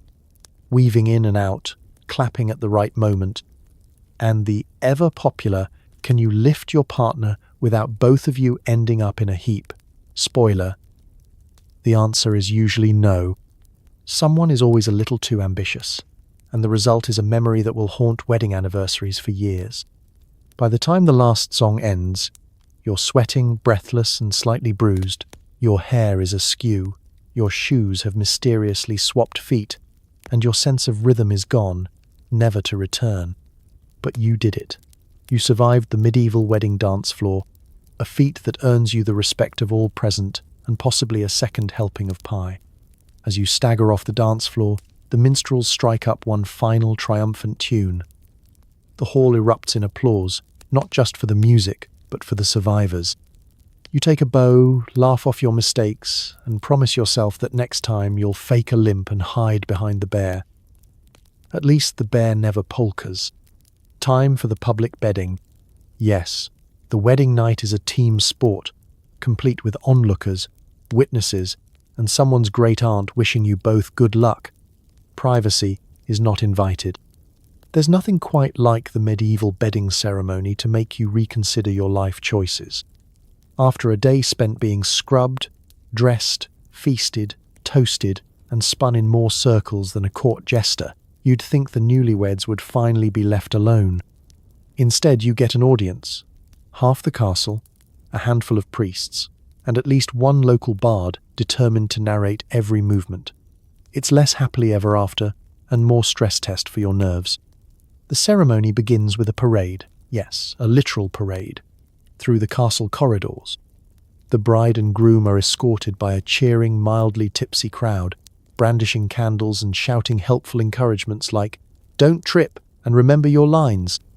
At least 3 children are carrying flower petals. One is dragging a pillow that looks like it's seen better centuries, and the dog has stolen a sock for the occasion. The newlyweds shuffle forward, awkwardly arm in arm, wearing matching expressions of exhausted terror. When you reach the bridal chamber, the real fun begins. Servants fling open the doors to reveal the marriage bed, which is decorated with every spare scrap of fabric in the castle, embroidered pillows, tasseled blankets, and so many flower petals that you start sneezing before you even cross the threshold. There's always one ambitious aunt who adds a sprig of rosemary for luck, plus whatever talismans she swears kept her marriage strong and her in-laws at bay. The bride and groom are ceremoniously undressed, no, not by each other, but by a team of attendants who could form a small rugby squad. Each layer removed is celebrated by the crowd, who offer commentary and, occasionally, applause. If you're lucky, you're left in your finest linen. If you're not, you're left clinging to your dignity and hoping nobody notices the mismatched socks. Once suitably disrobed, the couple is helped into bed. No, really. There are rules for this. The right side, the left side, who sits first, who fluffs the pillows, and who's responsible for keeping the dog off the covers. The witnesses, meanwhile, jockey for the best vantage point, elbowing each other for a clear view as if they're about to watch the world's least romantic play. The priest offers a blessing, someone pours wine, and a distant cousin yells, "Don't do anything I wouldn't do." It's possible nobody knows exactly what's supposed to happen, but everyone is determined to watch anyway. Finally, when everyone is satisfied that the newlyweds are, in fact, in the bed, there's a round of cheers, a last-minute reminder to produce an air, and then, at long last, the exodus begins. Most guests shuffle out with giggles and backward glances, though at least 1 or 2 linger in the hallway, hoping to overhear the start of royal snoring. The couple is left in relative peace, dazed, blinking in the candlelight, and wondering how much rose petal removal will be required before sleep is even possible. Privacy in medieval times is overrated. For the newlyweds, the best part of the bedding ceremony is when the doors finally close, and the only remaining witness is the castle cat, who's already curled up at the foot of the bed. The rest of the castle returns to the feast, retelling every detail for anyone who missed it. By morning, half the events of the night will be exaggerated, embroidered, and passed down as family legend. Survive the bedding ceremony, and you can survive anything. You've faced the crowd, kept a straight face, and emerged, mostly, intact. Welcome to medieval marriage, where even your first night together is a spectator sport. Forget toasters. Medieval wedding gifts include livestock, land deeds, and occasionally a full suit of armor. If you're a noble, you spend weeks writing thank you notes for cows. In the world of medieval royal weddings, the giving of gifts is not just tradition, it's an Olympic event, a show of status, and sometimes, if you're clever, an act of diplomatic sabotage. There are no registries at the local castle shop. Instead, the wish list is a combination of what your family needs, what your new in-laws want to get rid of, and whatever can be loaded onto a cart without breaking a wheel or starting a feud. The morning after the feast, the castle courtyard transforms into a medieval showroom. Everywhere you look, piles of presents compete for space, crates of chickens clucking their disapproval, goats tied to posts and chewing on the ribbon, and horses adorned with more finery than most of the guests. In one corner, a young squire is desperately trying to keep a pig from making a break for the great hall, while on the other side, a pair of servants attempts to assemble a suit of armor that arrived in easy-to-carry pieces. Land deeds are the showstoppers. Nothing says welcome to the family quite like the sudden transfer of a muddy patch of forest or an ancestral swamp. The best gifts are carefully chosen for maximum impact, gifting your new cousin a vineyard or a productive mill, while the less desirable relations get a rocky hillside or the infamous haunted orchard. Every gift comes with a backstory, delivered with a straight face and a promise that the last 3 harvests were simply unlucky. For those feeling particularly ambitious, there are gifts of political leverage. Some nobles arrive bearing letters of introduction, sealed alliances, or even future marriage promises, because nothing says romance like using your own children as bargaining chips for someone else's convenience. It's not unheard of for a guest to present an exotic animal, a monkey, a peacock, or, for the truly extravagant, a bear with its own handler and a very nervous expression. Of course, not all gifts are entirely above board. The art of the bribe is alive and well. Subtle gifts are given with knowing winks, a fine cloak for the steward who controls the wine supply, or a pair of boots for the master of the hunt, conveniently delivered just before he's expected to lose a troublesome guest in the woods. Coins wrapped in embroidered handkerchiefs circulate quietly, ensuring that a particular cousin receives the best seat at the feast, or that an inconvenient rumor about the bride's hair color quietly disappears. And then there are the personal tokens, jewelry, ornate daggers, prayer books, and the occasional gilded chamber pot for the guest who truly wants to stand out. Each is presented with a flowery speech, a deep bow, and the vague hope that it will be remembered more fondly than last year's gift of the world's loudest rooster. For the creative, there's always the option of gifting a relic, a saint's finger bone, a vial of holy water, or something that is definitely not just a regular chicken egg. Keeping track of who gave what is a feat unto itself. The bride's mother organizes the thank you notes, which take the better part of a month to write. Each missive is carefully worded, combining genuine gratitude with an attempt to avoid promising to name your firstborn after the donor's grandmother. For the more forgetful nobles, the castle scribe maintains a detailed ledger, so detailed that future generations will debate whether one moderately sized cow or 3 suspicious geese was the more valuable offering. By the time the festivities wind down, the newlyweds are richer by half a barnyard, a stack of questionable deeds, and more goodwill, or, in some cases, strategic leverage, than they ever thought possible. The real miracle is if they can remember who gifted what by the next wedding. So, the next time you're unsure what to bring to a celebration, just remember, nothing says congratulations quite like a live chicken, a legal loophole, or a brand new suit of armor. And don't forget to send a thank you note, especially to the person who gave you the cow. Weddings are the Super Bowl of medieval gossip. Someone will get drunk, someone will fall in the moat, and a distant cousin will try to elope with the best cheese. You might think a royal wedding is all careful planning and perfect protocol. But medieval weddings are the original live reality show, unscripted, unpredictable, and full of surprises you'd never see coming unless you've met the groom's side of the family. For every heartfelt toast and dignified bow, there's a counterbalancing disaster waiting in the wings, ready to make sure nobody ever forgets this day for all the wrong reasons. It usually starts innocently enough. Maybe it's the Lord who accidentally shows up in the wrong colours, wearing the rival family's crest, cue an hour-long debate over whether it was a fashion faux pas or a declaration of war. Or perhaps it's the flower girl who, rather than sprinkling petals, decides to feed them to the wedding geese. The audience eats it up, figuratively and, occasionally, literally. As the mead and wine flow, inhibitions and etiquette dissolve in equal measure. Soon, someone is standing on the high table, making an impromptu speech that references a family scandal nobody's supposed to mention. A few moments later, a particularly competitive nobleman is found arm-wrestling the priest, who turns out to be undefeated, much to everyone's shock. Meanwhile, out in the courtyard, children and dogs form a coalition to chase the peacocks, who want no part of the entertainment. One of the more traditional mishaps is the moat incident. It's practically expected that a tipsy guest, usually an uncle or ambitious cousin, will misjudge the distance during a torch-lit stroll and tumble straight into the stagnant waters. There's a protocol for this too. Fish them out, dry them off, hand them another drink, and hope they remember less than you do in the morning. And then there's the matter of runaway food.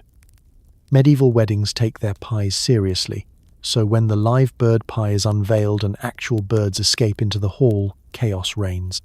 Nobles dive under tables, servants make heroic grabs, and somewhere a poet is already composing an ode to the day the pigeon defeated the baron.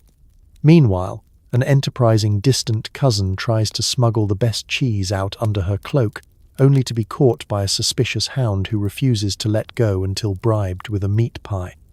No one is safe from embarrassment. The bride might trip on her dress, which, in fairness, weighs as much as a small pony. The groom might forget his lines, and at least one noble will mistakenly join the entertainment, believing the bear wrestling demonstration is open to volunteers. Occasionally, someone's love for dancing and mead collide in a spectacular display of interpretive movement that's whispered about for decades. And, of course, there are scandals. Perhaps a letter is discovered in the wedding cake, a declaration of love from the wrong suitor, or a not-so-secret elopement is revealed when the best man and the baker's daughter are found hiding behind the wine casks. The resulting uproar gives every guest fresh material for gossip and cements the wedding's place in family lore. The staff do their best to keep things on track, but at a certain point, everyone just rolls with it. The castle jester incorporates mishaps into his routine, the minstrels change their tune, and the kitchen staff start placing bets on which relative will provide the next memorable moment. By the end of the night, the wedding has become legend, less for the vows exchanged and more for the stories that will be told for generations. Because in the Middle Ages, a wedding without mishaps was just a regular Tuesday. But a wedding with a few disasters? That's history. A royal wedding is prime time for assassination attempts and theft. Guards are everywhere, but so are pickpockets. If nothing is stolen, it's either a miracle or the thieves are waiting for dessert. You might think a wedding is a time for love and trust, but in medieval royal circles, it's also a chance to test every security measure the castle can muster. After all, you're gathering half the nobility, all the in-laws, most of the local gentry, and every wandering minstrel within 3 counties under one leaky roof. That many rivalries and grudges in a single hall, it's not just a party. It's a high-risk, high-reward operation that could end with a treaty, a duel, or a dramatic escape out the kitchen window. Before the guests even arrive, the castle is a fortress. Guards are stationed on every wall, under every window, and, if the steward is smart, in front of the kitchens where the good wine is stored.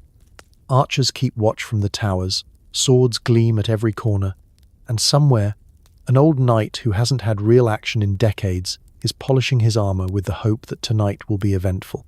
The security briefing is a production in itself. The head of the guard details the risks: unruly guests, exiled cousins, overeager matchmakers, and the perennial favorite, the mysterious hooded figure who just happens to appear whenever anything goes missing. Instructions are clear. Protect the couple, watch the gift table, and, most important, keep an eye on the cake. In the Middle Ages, a wedding cake is less a dessert and more a symbol of wealth, power, and, occasionally, a diversion for more daring crimes. Guests are scrutinized on arrival. Swords are checked at the door with varying degrees of compliance, and cloaks are patted down for suspicious bulges. But etiquette only goes so far. Nobody wants to insult a visiting duke by suggesting his ceremonial dagger might be more than decorative. The result? Most of the hall is armed, and everyone pretends not to notice. Even the flower girl is probably packing a slingshot. As the festivities ramp up, so do the risks. The crowd swells, music blares, and everyone's attention wavers, except the professional pickpockets who treat a royal wedding as the ultimate career opportunity.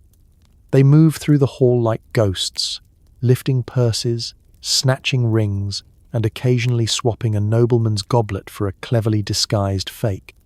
If you're not careful, you could leave the wedding lighter by a family heirloom, 3 silver buttons, and a sense of personal dignity. Meanwhile, the guards do their best to blend in, which is difficult when you're twice the size of everyone else and wearing enough armor to make walking a challenge. They scan the crowd for trouble, someone standing too close to the couple, a shadow moving near the kitchens, or a guest who's a little too interested in the tapestry behind the head table. The kitchen staff serve as an informal intelligence network, passing rumors and warnings, along with the eels and bread rolls. And then there are the genuine threats. Jealous rivals with daggers, spies hoping to eavesdrop on alliances, or the occasional would-be assassin who gets cold feet at the sight of the armed priest. The head of security never sits down, circulating with the determination of someone who knows that, historically, at least one wedding guest is going to disappear before dawn. Of course, it's not all serious business. The guards have a pool going on which relative will cause the first commotion, which animal will break into the Great Hall, and whether the cake will actually survive until dessert. Sometimes the biggest threats are the drunken nobles who insist on demonstrating their sword skills, or the bride's great-aunt, who once chased a thief out the door with nothing but a ladle and her iron will.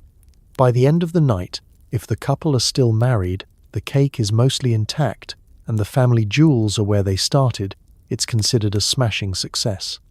If not, well, at least everyone will have a good story for the next wedding, assuming the guard lets them in. The sun rises on a room that smells like stale ale and broken dreams. The happy couple is missing, half the guests are missing shoes, and you're pretty sure the breakfast sausage is just yesterday's bread. The aftermath of a medieval royal wedding is not for the faint of heart. The grand hall, once bursting with candlelight, music, and the smell of roasting meat, now resembles the aftermath of a Viking raid crossed with a livestock auction. There are mysterious stains on the rushes, a lone chicken wandering around like it owns the place, and an upturned pie crust in the corner that could easily be used as a shield if things turn violent during the morning scramble for leftovers. The guests begin to stir, groaning and blinking in the faint morning light that leaks through the arrow slits. Everywhere you look, people are sprawled across benches, under tables, and, if they're especially unlucky, in the pigsty out back. Nobles, peasants, and the odd disguised pickpocket wake to the realization that their dignity was left somewhere between the third round of wine and the impromptu limerick contest. The breakfast is a generous term. On offer are cold scraps from the feast, congealed gravy, half a roasted onion, and the aforementioned sausage, which has seen more mornings than the oldest stable boy. There's a communal jug of something that might once have been cider, but now functions best as a cure for stubborn stains.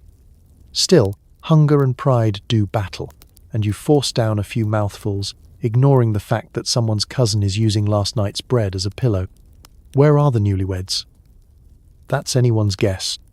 Tradition says they're supposed to be basking in post-marital bliss, but odds are good they're locked in a closet, hiding from well-wishers or great-aunt Mildred's ongoing marriage advice. Rumours fly. They ran off to the tower. They left before dawn for a secret honeymoon. They're still untangling themselves from the rose petals and ceremonial ribbons. The reality is probably much less romantic, most likely. They're still just trying to get some sleep.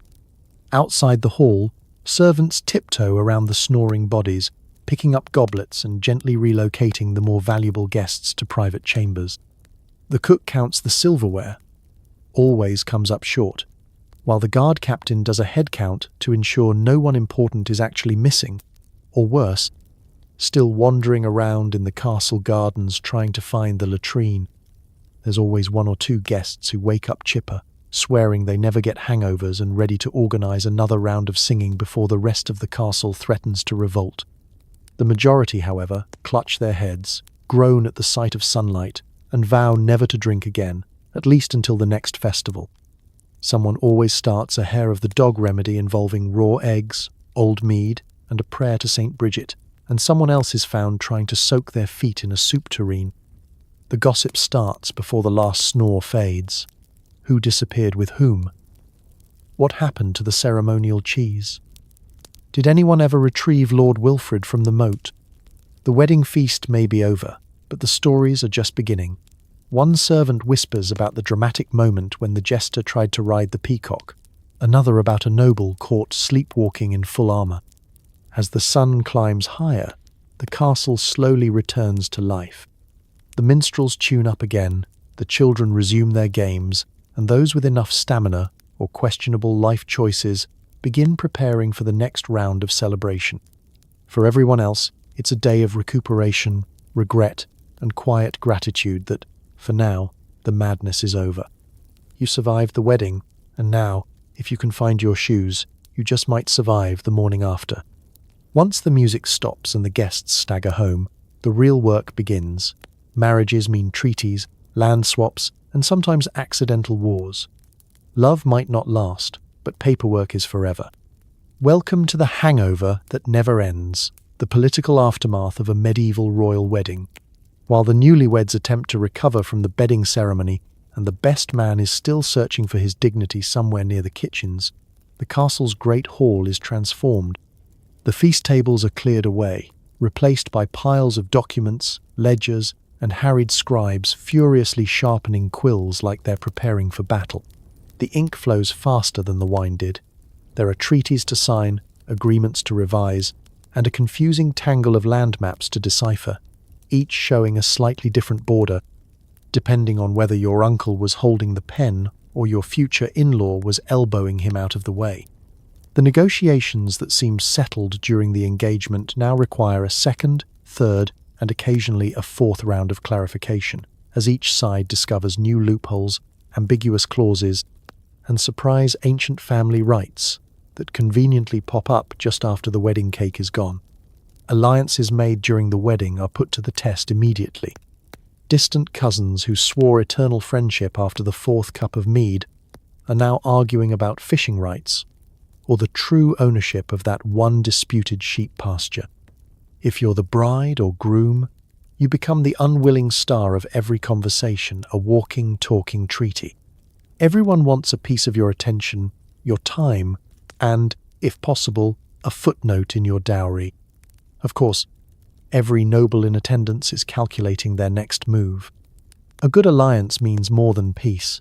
It's a chance to expand territory, secure trade routes, or simply avoid being invaded during next year's harvest. The real power brokers are the mothers and uncles, who swarm the castle like well-dressed locusts, quietly brokering side deals and whispering reminders that the family must come first.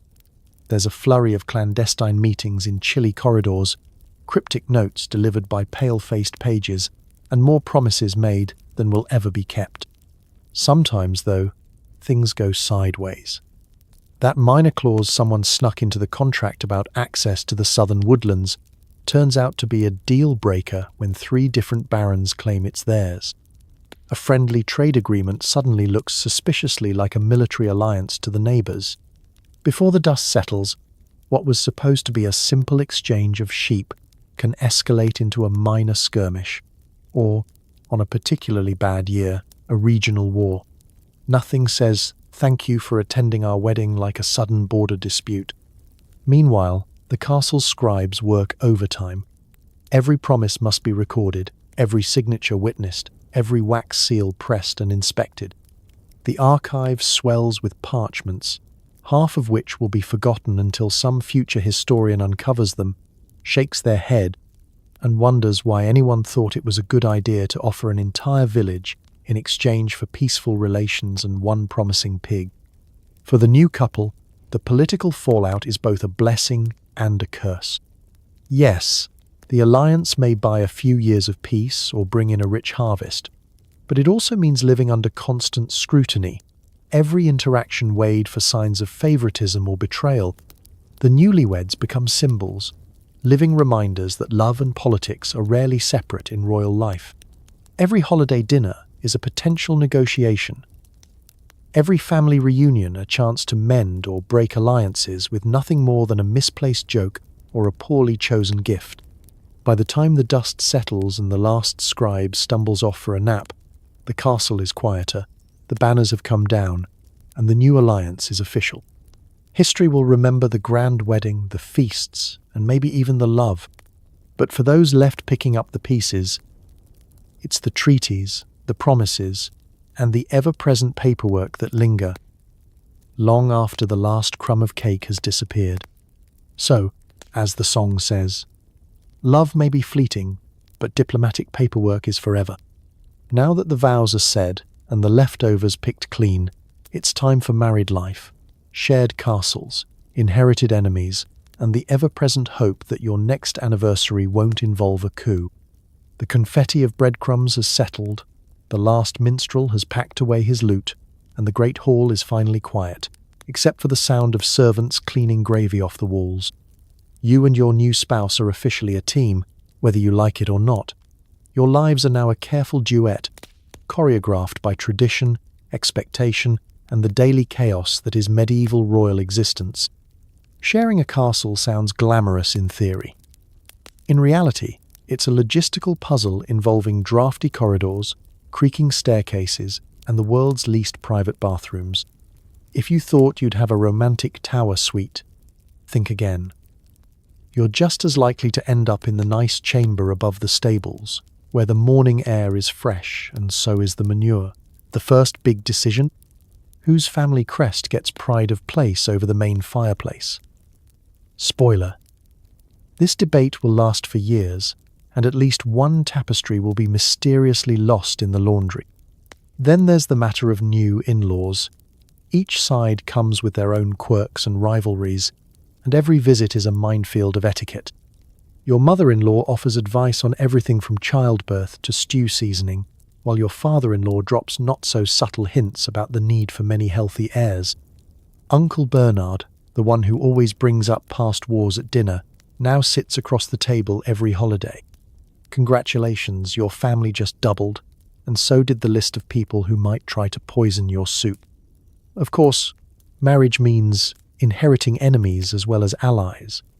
Your spouse comes with an entire catalogue of grudges, feuds, and at least one rival family with a suspiciously well-armed falconer. Any given morning could bring a message of peace, a veiled threat, or a basket of apples with a note that reads, "Congratulations on your union. Also, we still hate you." Staying on everyone's good side is a full-time job, which makes actual ruling feel like a hobby. Still, there are bright spots. Sometimes, you and your new partner find a moment of real companionship, taking a walk along the battlements, sharing a laugh at the court jester's expense, or agreeing that the royal cook really does put too much garlic in the soup. You might even discover you like each other, or at least admire each other's endurance. In the world of royal marriage, this counts as a love story. But let's be honest. Most days are a blur of public appearances, endless correspondence, and enough ceremonies to make you long for a quiet exile. If you're lucky, you get to host the next royal tournament, which means an entire month of sleep deprivation and impromptu jousting matches outside your bedroom window. If you're really lucky, you avoid major scandal until at least your second anniversary. Holidays and special occasions are never quite the same. Anniversaries are celebrated with banquets, tournaments, Or, if you're feeling adventurous, a discreet trip to the countryside with only half the usual number of bodyguards. Each year together is a milestone, marked not just by time but by the number of crises survived, relatives appeased, and castles kept out of foreclosure. Over time, you settle into a rhythm. You learn which battles are worth fighting, the location of the wine cellar, and which aren't, the annual family poetry contest. You develop a fondness for the quirks of your new life, like the royal dog that refuses to sleep anywhere but on your best tunic, or the court scribe who insists on recording every sneeze for posterity. Is it a fairy tale? Not exactly, but it is survival, partnership, and occasionally even joy, if you can laugh at the absurdity and dodge the odd flying roast pheasant.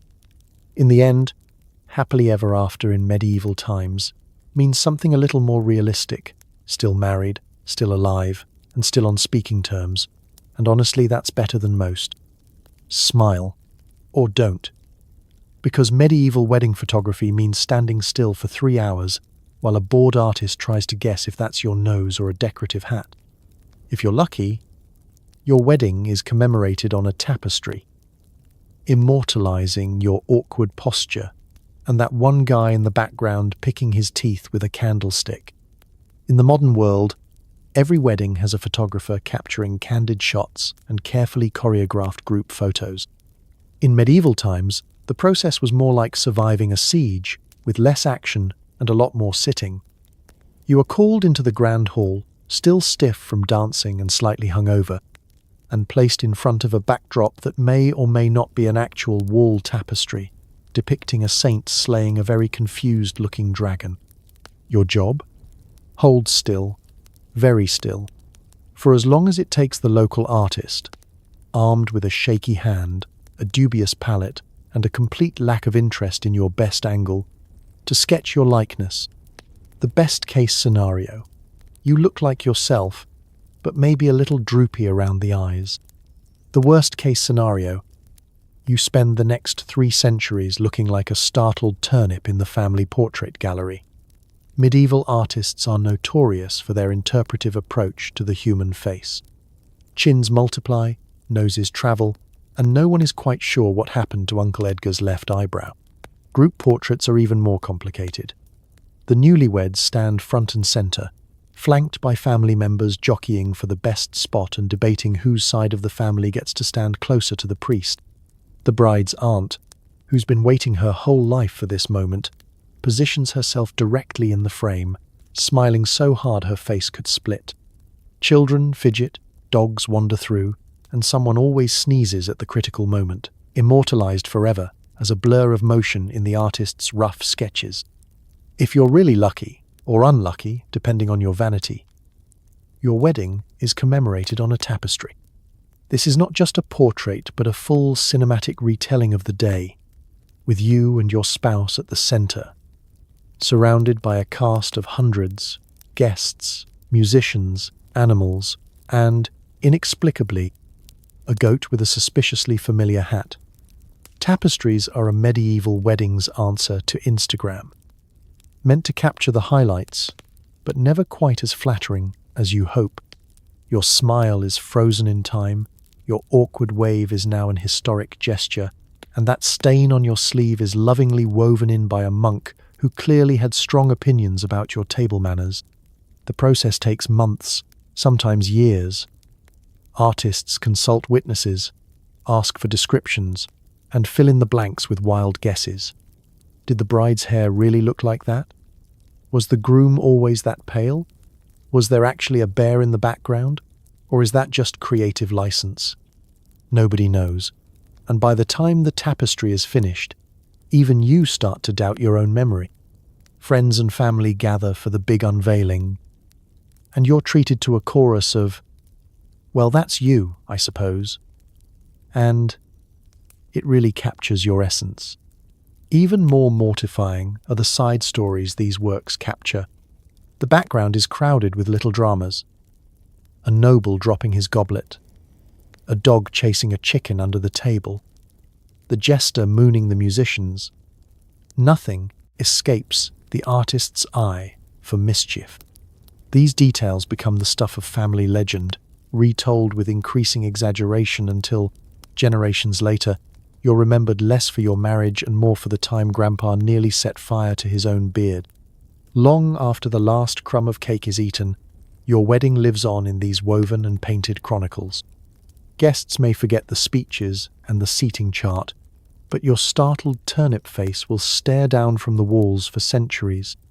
Smile if you dare, history is always watching, and medieval artists never forget a bad hair day. Every royal wedding needs a choir, which usually means 12 men in itchy robes singing the same 3 notes for hours. The acoustics are historic, the harmonies are ambitious, and the odds of staying awake are 0.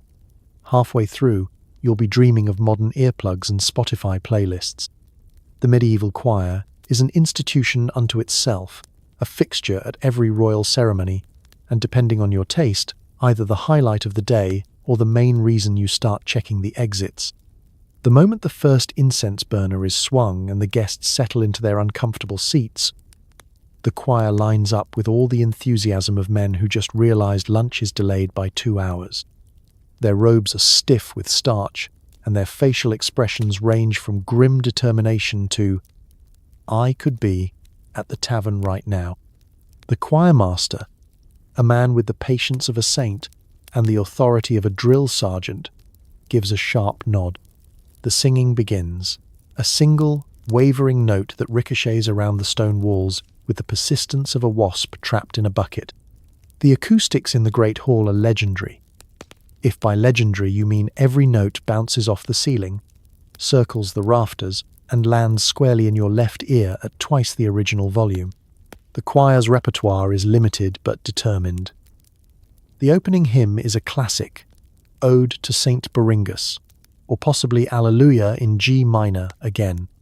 The melody is familiar, the tempo glacial, and the harmonies, well, they're doing their best. Occasionally a bass goes rogue, plunging the entire song into new and frightening territory. The sopranos try valiantly to rise above the din, but are routinely drowned out by the baritones, who have all decided that louder is always better. Guests do their best to look solemn and appreciative. Some mouth along to the Latin lyrics, though nobody is quite sure if they're saying actual words or just reciting the dinner menu. The younger nobles amuse themselves by timing how long Cousin Hubert can hold his breath before turning blue. Those seated near the back of the hall simply give up and lean into their neighbours, drifting into dreams of quieter times and softer chairs. The only ones truly awake are the small children, who find endless delight in mimicking the choir's most dramatic facial expressions. One enterprising pageboy even manages to sneak behind the altar and attempts a solo before being gently ushered away by a very tired monk. As the ceremony continues, the choir moves through their greatest hits, each more ambitious than the last. There's the rousing Bless This Union, which requires an octave leap only attempted by the brave or the hopelessly optimistic. Then there's the infamous Litany of Everlasting Joy, which lasts approximately as long as the wedding itself and features a 12-minute chant in which nothing happens except increasing desperation for it to end. Of course, every choir has its wild card. The one member who forgets the lyrics, comes in early, or accidentally knocks over a candle with his sleeve. In a good year, it's all part of the charm. In a bad year, the resulting fire alarm is considered the day's most exciting moment. Eventually, the choirmaster calls time, the last note echoes away, and the crowd releases a collective sigh of relief. The choir beams, pleased with their performance, and files out, straight to the kitchens where a small glass of something is waiting as reward for their service. The guests stretch, rub their ears, and quietly vow never to complain about minstrels again. But for all its quirks, the choir is an essential part of the royal wedding spectacle, uniting guests in shared endurance, immortalizing the occasion in song, and providing centuries of family jokes about that one note that never ended. So next time you grumble about a long playlist, spare a thought for the medieval wedding guest, who survived the choir and lived to barely hear the tale. Did you see a black cat cross the aisle? Did the bread fall butter side down? Every medieval wedding is one step away from a full-blown supernatural panic. Guests debate the luckiness of weather, flowers, shoe creaks, and the number of sneezes before the ceremony. If the priest hiccups, it's probably time to write your will. In the world of medieval royal weddings, rational thought gets left at the drawbridge. Instead, your big day is ruled by a bewildering array of omens, portents, and customs designed to keep evil spirits and embarrassing relatives at bay. The day begins with an informal ritual. Every guest, noble or peasant, checks the sky for crows, listens for church bells, and surveys the ground for any frog who might be eyeing the wedding feast.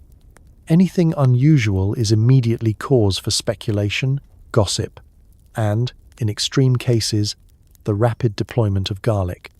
Take the weather. If it rains, half the hall insists it's a sign of fertility and good fortune, while the other half starts nervously eyeing the moat, convinced a flood is imminent. If the sun is shining, it's interpreted as the favor of the saints, unless, of course, someone notices a halo around the sun, in which case it's bad luck, but only if you're related to the bride's cousin's dog. Medieval meteorology is a choose-your-own disaster adventure.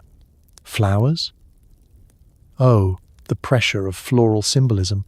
Lilies are pure but make some guests sneeze, which, depending on the number of sneezes, could be lucky, unlucky, or a sign the castle needs a new roof. Red roses are romantic, but a wilted petal is said to foretell a long, soggy marriage. Daisies are cheerful, unless they're gathered before noon by someone with a limp, which everyone agrees is simply asking for trouble. The florists are the real heroes, carefully balancing bouquets while dodging suspicious glances and last-minute flower substitutions. Let's talk animals. A black cat crossing the path is universally considered a dire omen, unless it's the castle mouser, in which case it's just doing its job. Dogs howling during the vows are either signalling future prosperity or a family ghost's disapproval, depending on which side of the hall you're sitting. Even chickens are watched closely.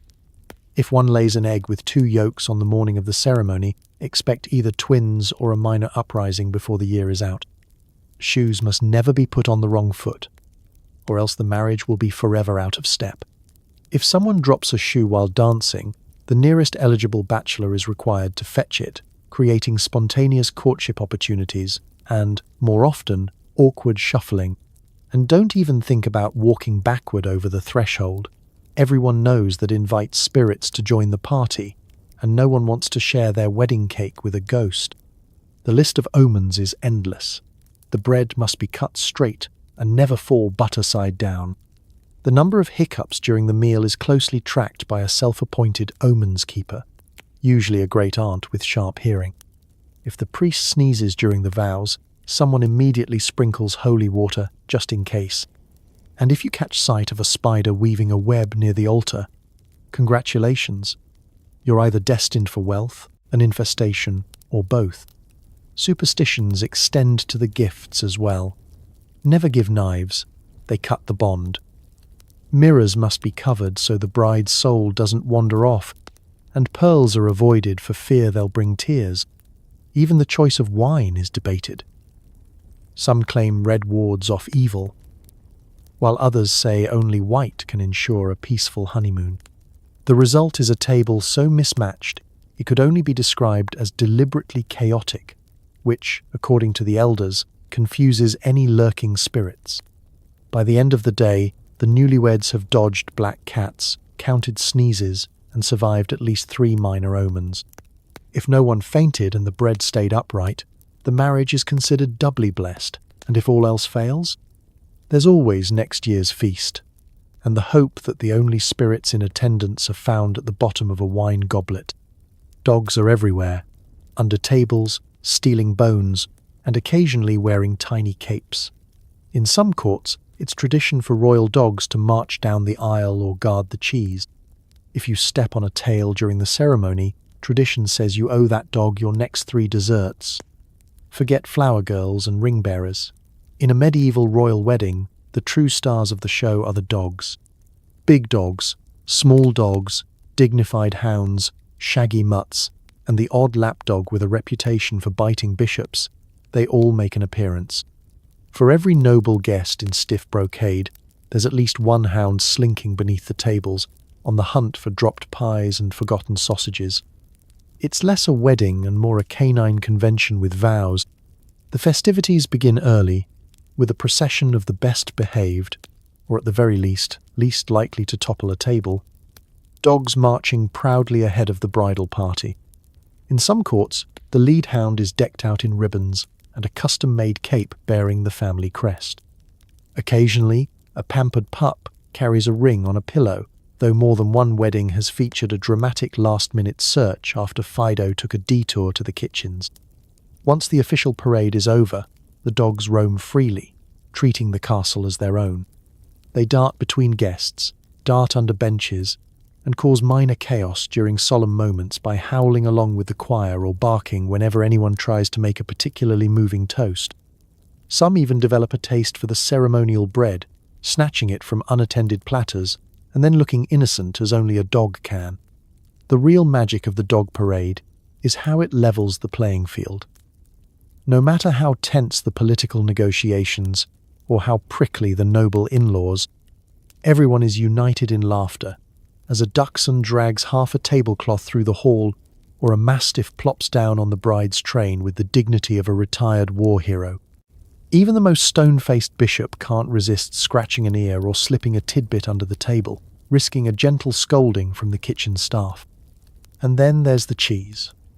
In royal courts, cheese is a luxury and prime real estate for canine guards. A select group of well-trained hounds is assigned to guard the cheese table, a job they take with grave seriousness and occasional gluttony. Woe betide the guest who tries to sneak an extra slice. You'll find yourself gently herded away by a wall of furry bodies, each demanding tribute in the form of pats and leftovers. Dog traditions vary by region. In some places, it's considered lucky for a bride to be followed down the aisle by a white dog, while others believe a black hound under the table means good fortune for the firstborn. In one legendary court, the family's oldest dog was given a ceremonial role as witness to the vows, complete with its own embroidered cushion and a small goblet of watered wine. Of course, mishaps are inevitable. Someone always steps on a tail mid-ceremony, prompting a yelp and a ripple of superstitious murmurs. The unlucky culprit is obliged to hand over their desserts for the rest of the evening, which, in a court full of sweet-toothed guests, is punishment indeed. Rumour has it that the best way to avoid this fate is to come armed with pockets full of scraps, a medieval insurance policy in dog form. By the end of the night, the castle is echoing with the sounds of wagging tails, playful barking, and the gentle snoring of overfed pups curled up by the hearth. As guests bid farewell and the last crumbs are swept away, it's clear no medieval royal wedding is complete without its canine cast. They keep the spirits high, the scraps off the floor, and the atmosphere delightfully unpredictable. So raise a toast to the royal dogs, unofficial hosts, loyal guardians, and the only guests guaranteed to leave with full bellies and happier tales. So tonight, as you sink deeper into your clean sheets, with nothing but the hum of your fan and the blessed absence of drafty castles or ceremonial bed witnesses, maybe send a quiet thank you to all the royal souls who survived their own wedding night, awkward silences, bad stew, and enough political tension to make your last family reunion look like a group hug. Because for all the pageantry and uncomfortable shoes, medieval royals didn't have it easy. They faced down in-laws, international crises, live animals at the dinner table, and the haunting possibility that their official wedding portrait would be passed down through centuries of unimpressed grandchildren. And yet, they carried on, sometimes stoically, sometimes tipsy, always with one eye on the nearest exit. Let's be honest, it's easy to laugh at the weirdness of the past, but it's also humbling. These were people who endured itchy tunics, scandalous rumours, drafty bedrooms, and a guest list that included both political rivals and that one uncle who always tries to kiss the bride. They survived it all without deodorant, hot water, or group texts. So, as you drift off tonight, remember, history is messy, noisy, and full of surprises. But it's also proof that humans are resilient, stubborn, and endlessly creative, especially when faced with the terror of a first dance in front of 800 staring nobles. You made it through a medieval royal wedding, and now you get to sleep in peace, safe from court intrigue, ceremonial hangovers, and the very real threat of stepping in something you'd rather not identify on your way to the buffet. Rest well, dream absurd, gentle dreams, and may your only royal duty tonight be snuggling into a bed that nobody will ever try to carry you into for public bedding. Good night.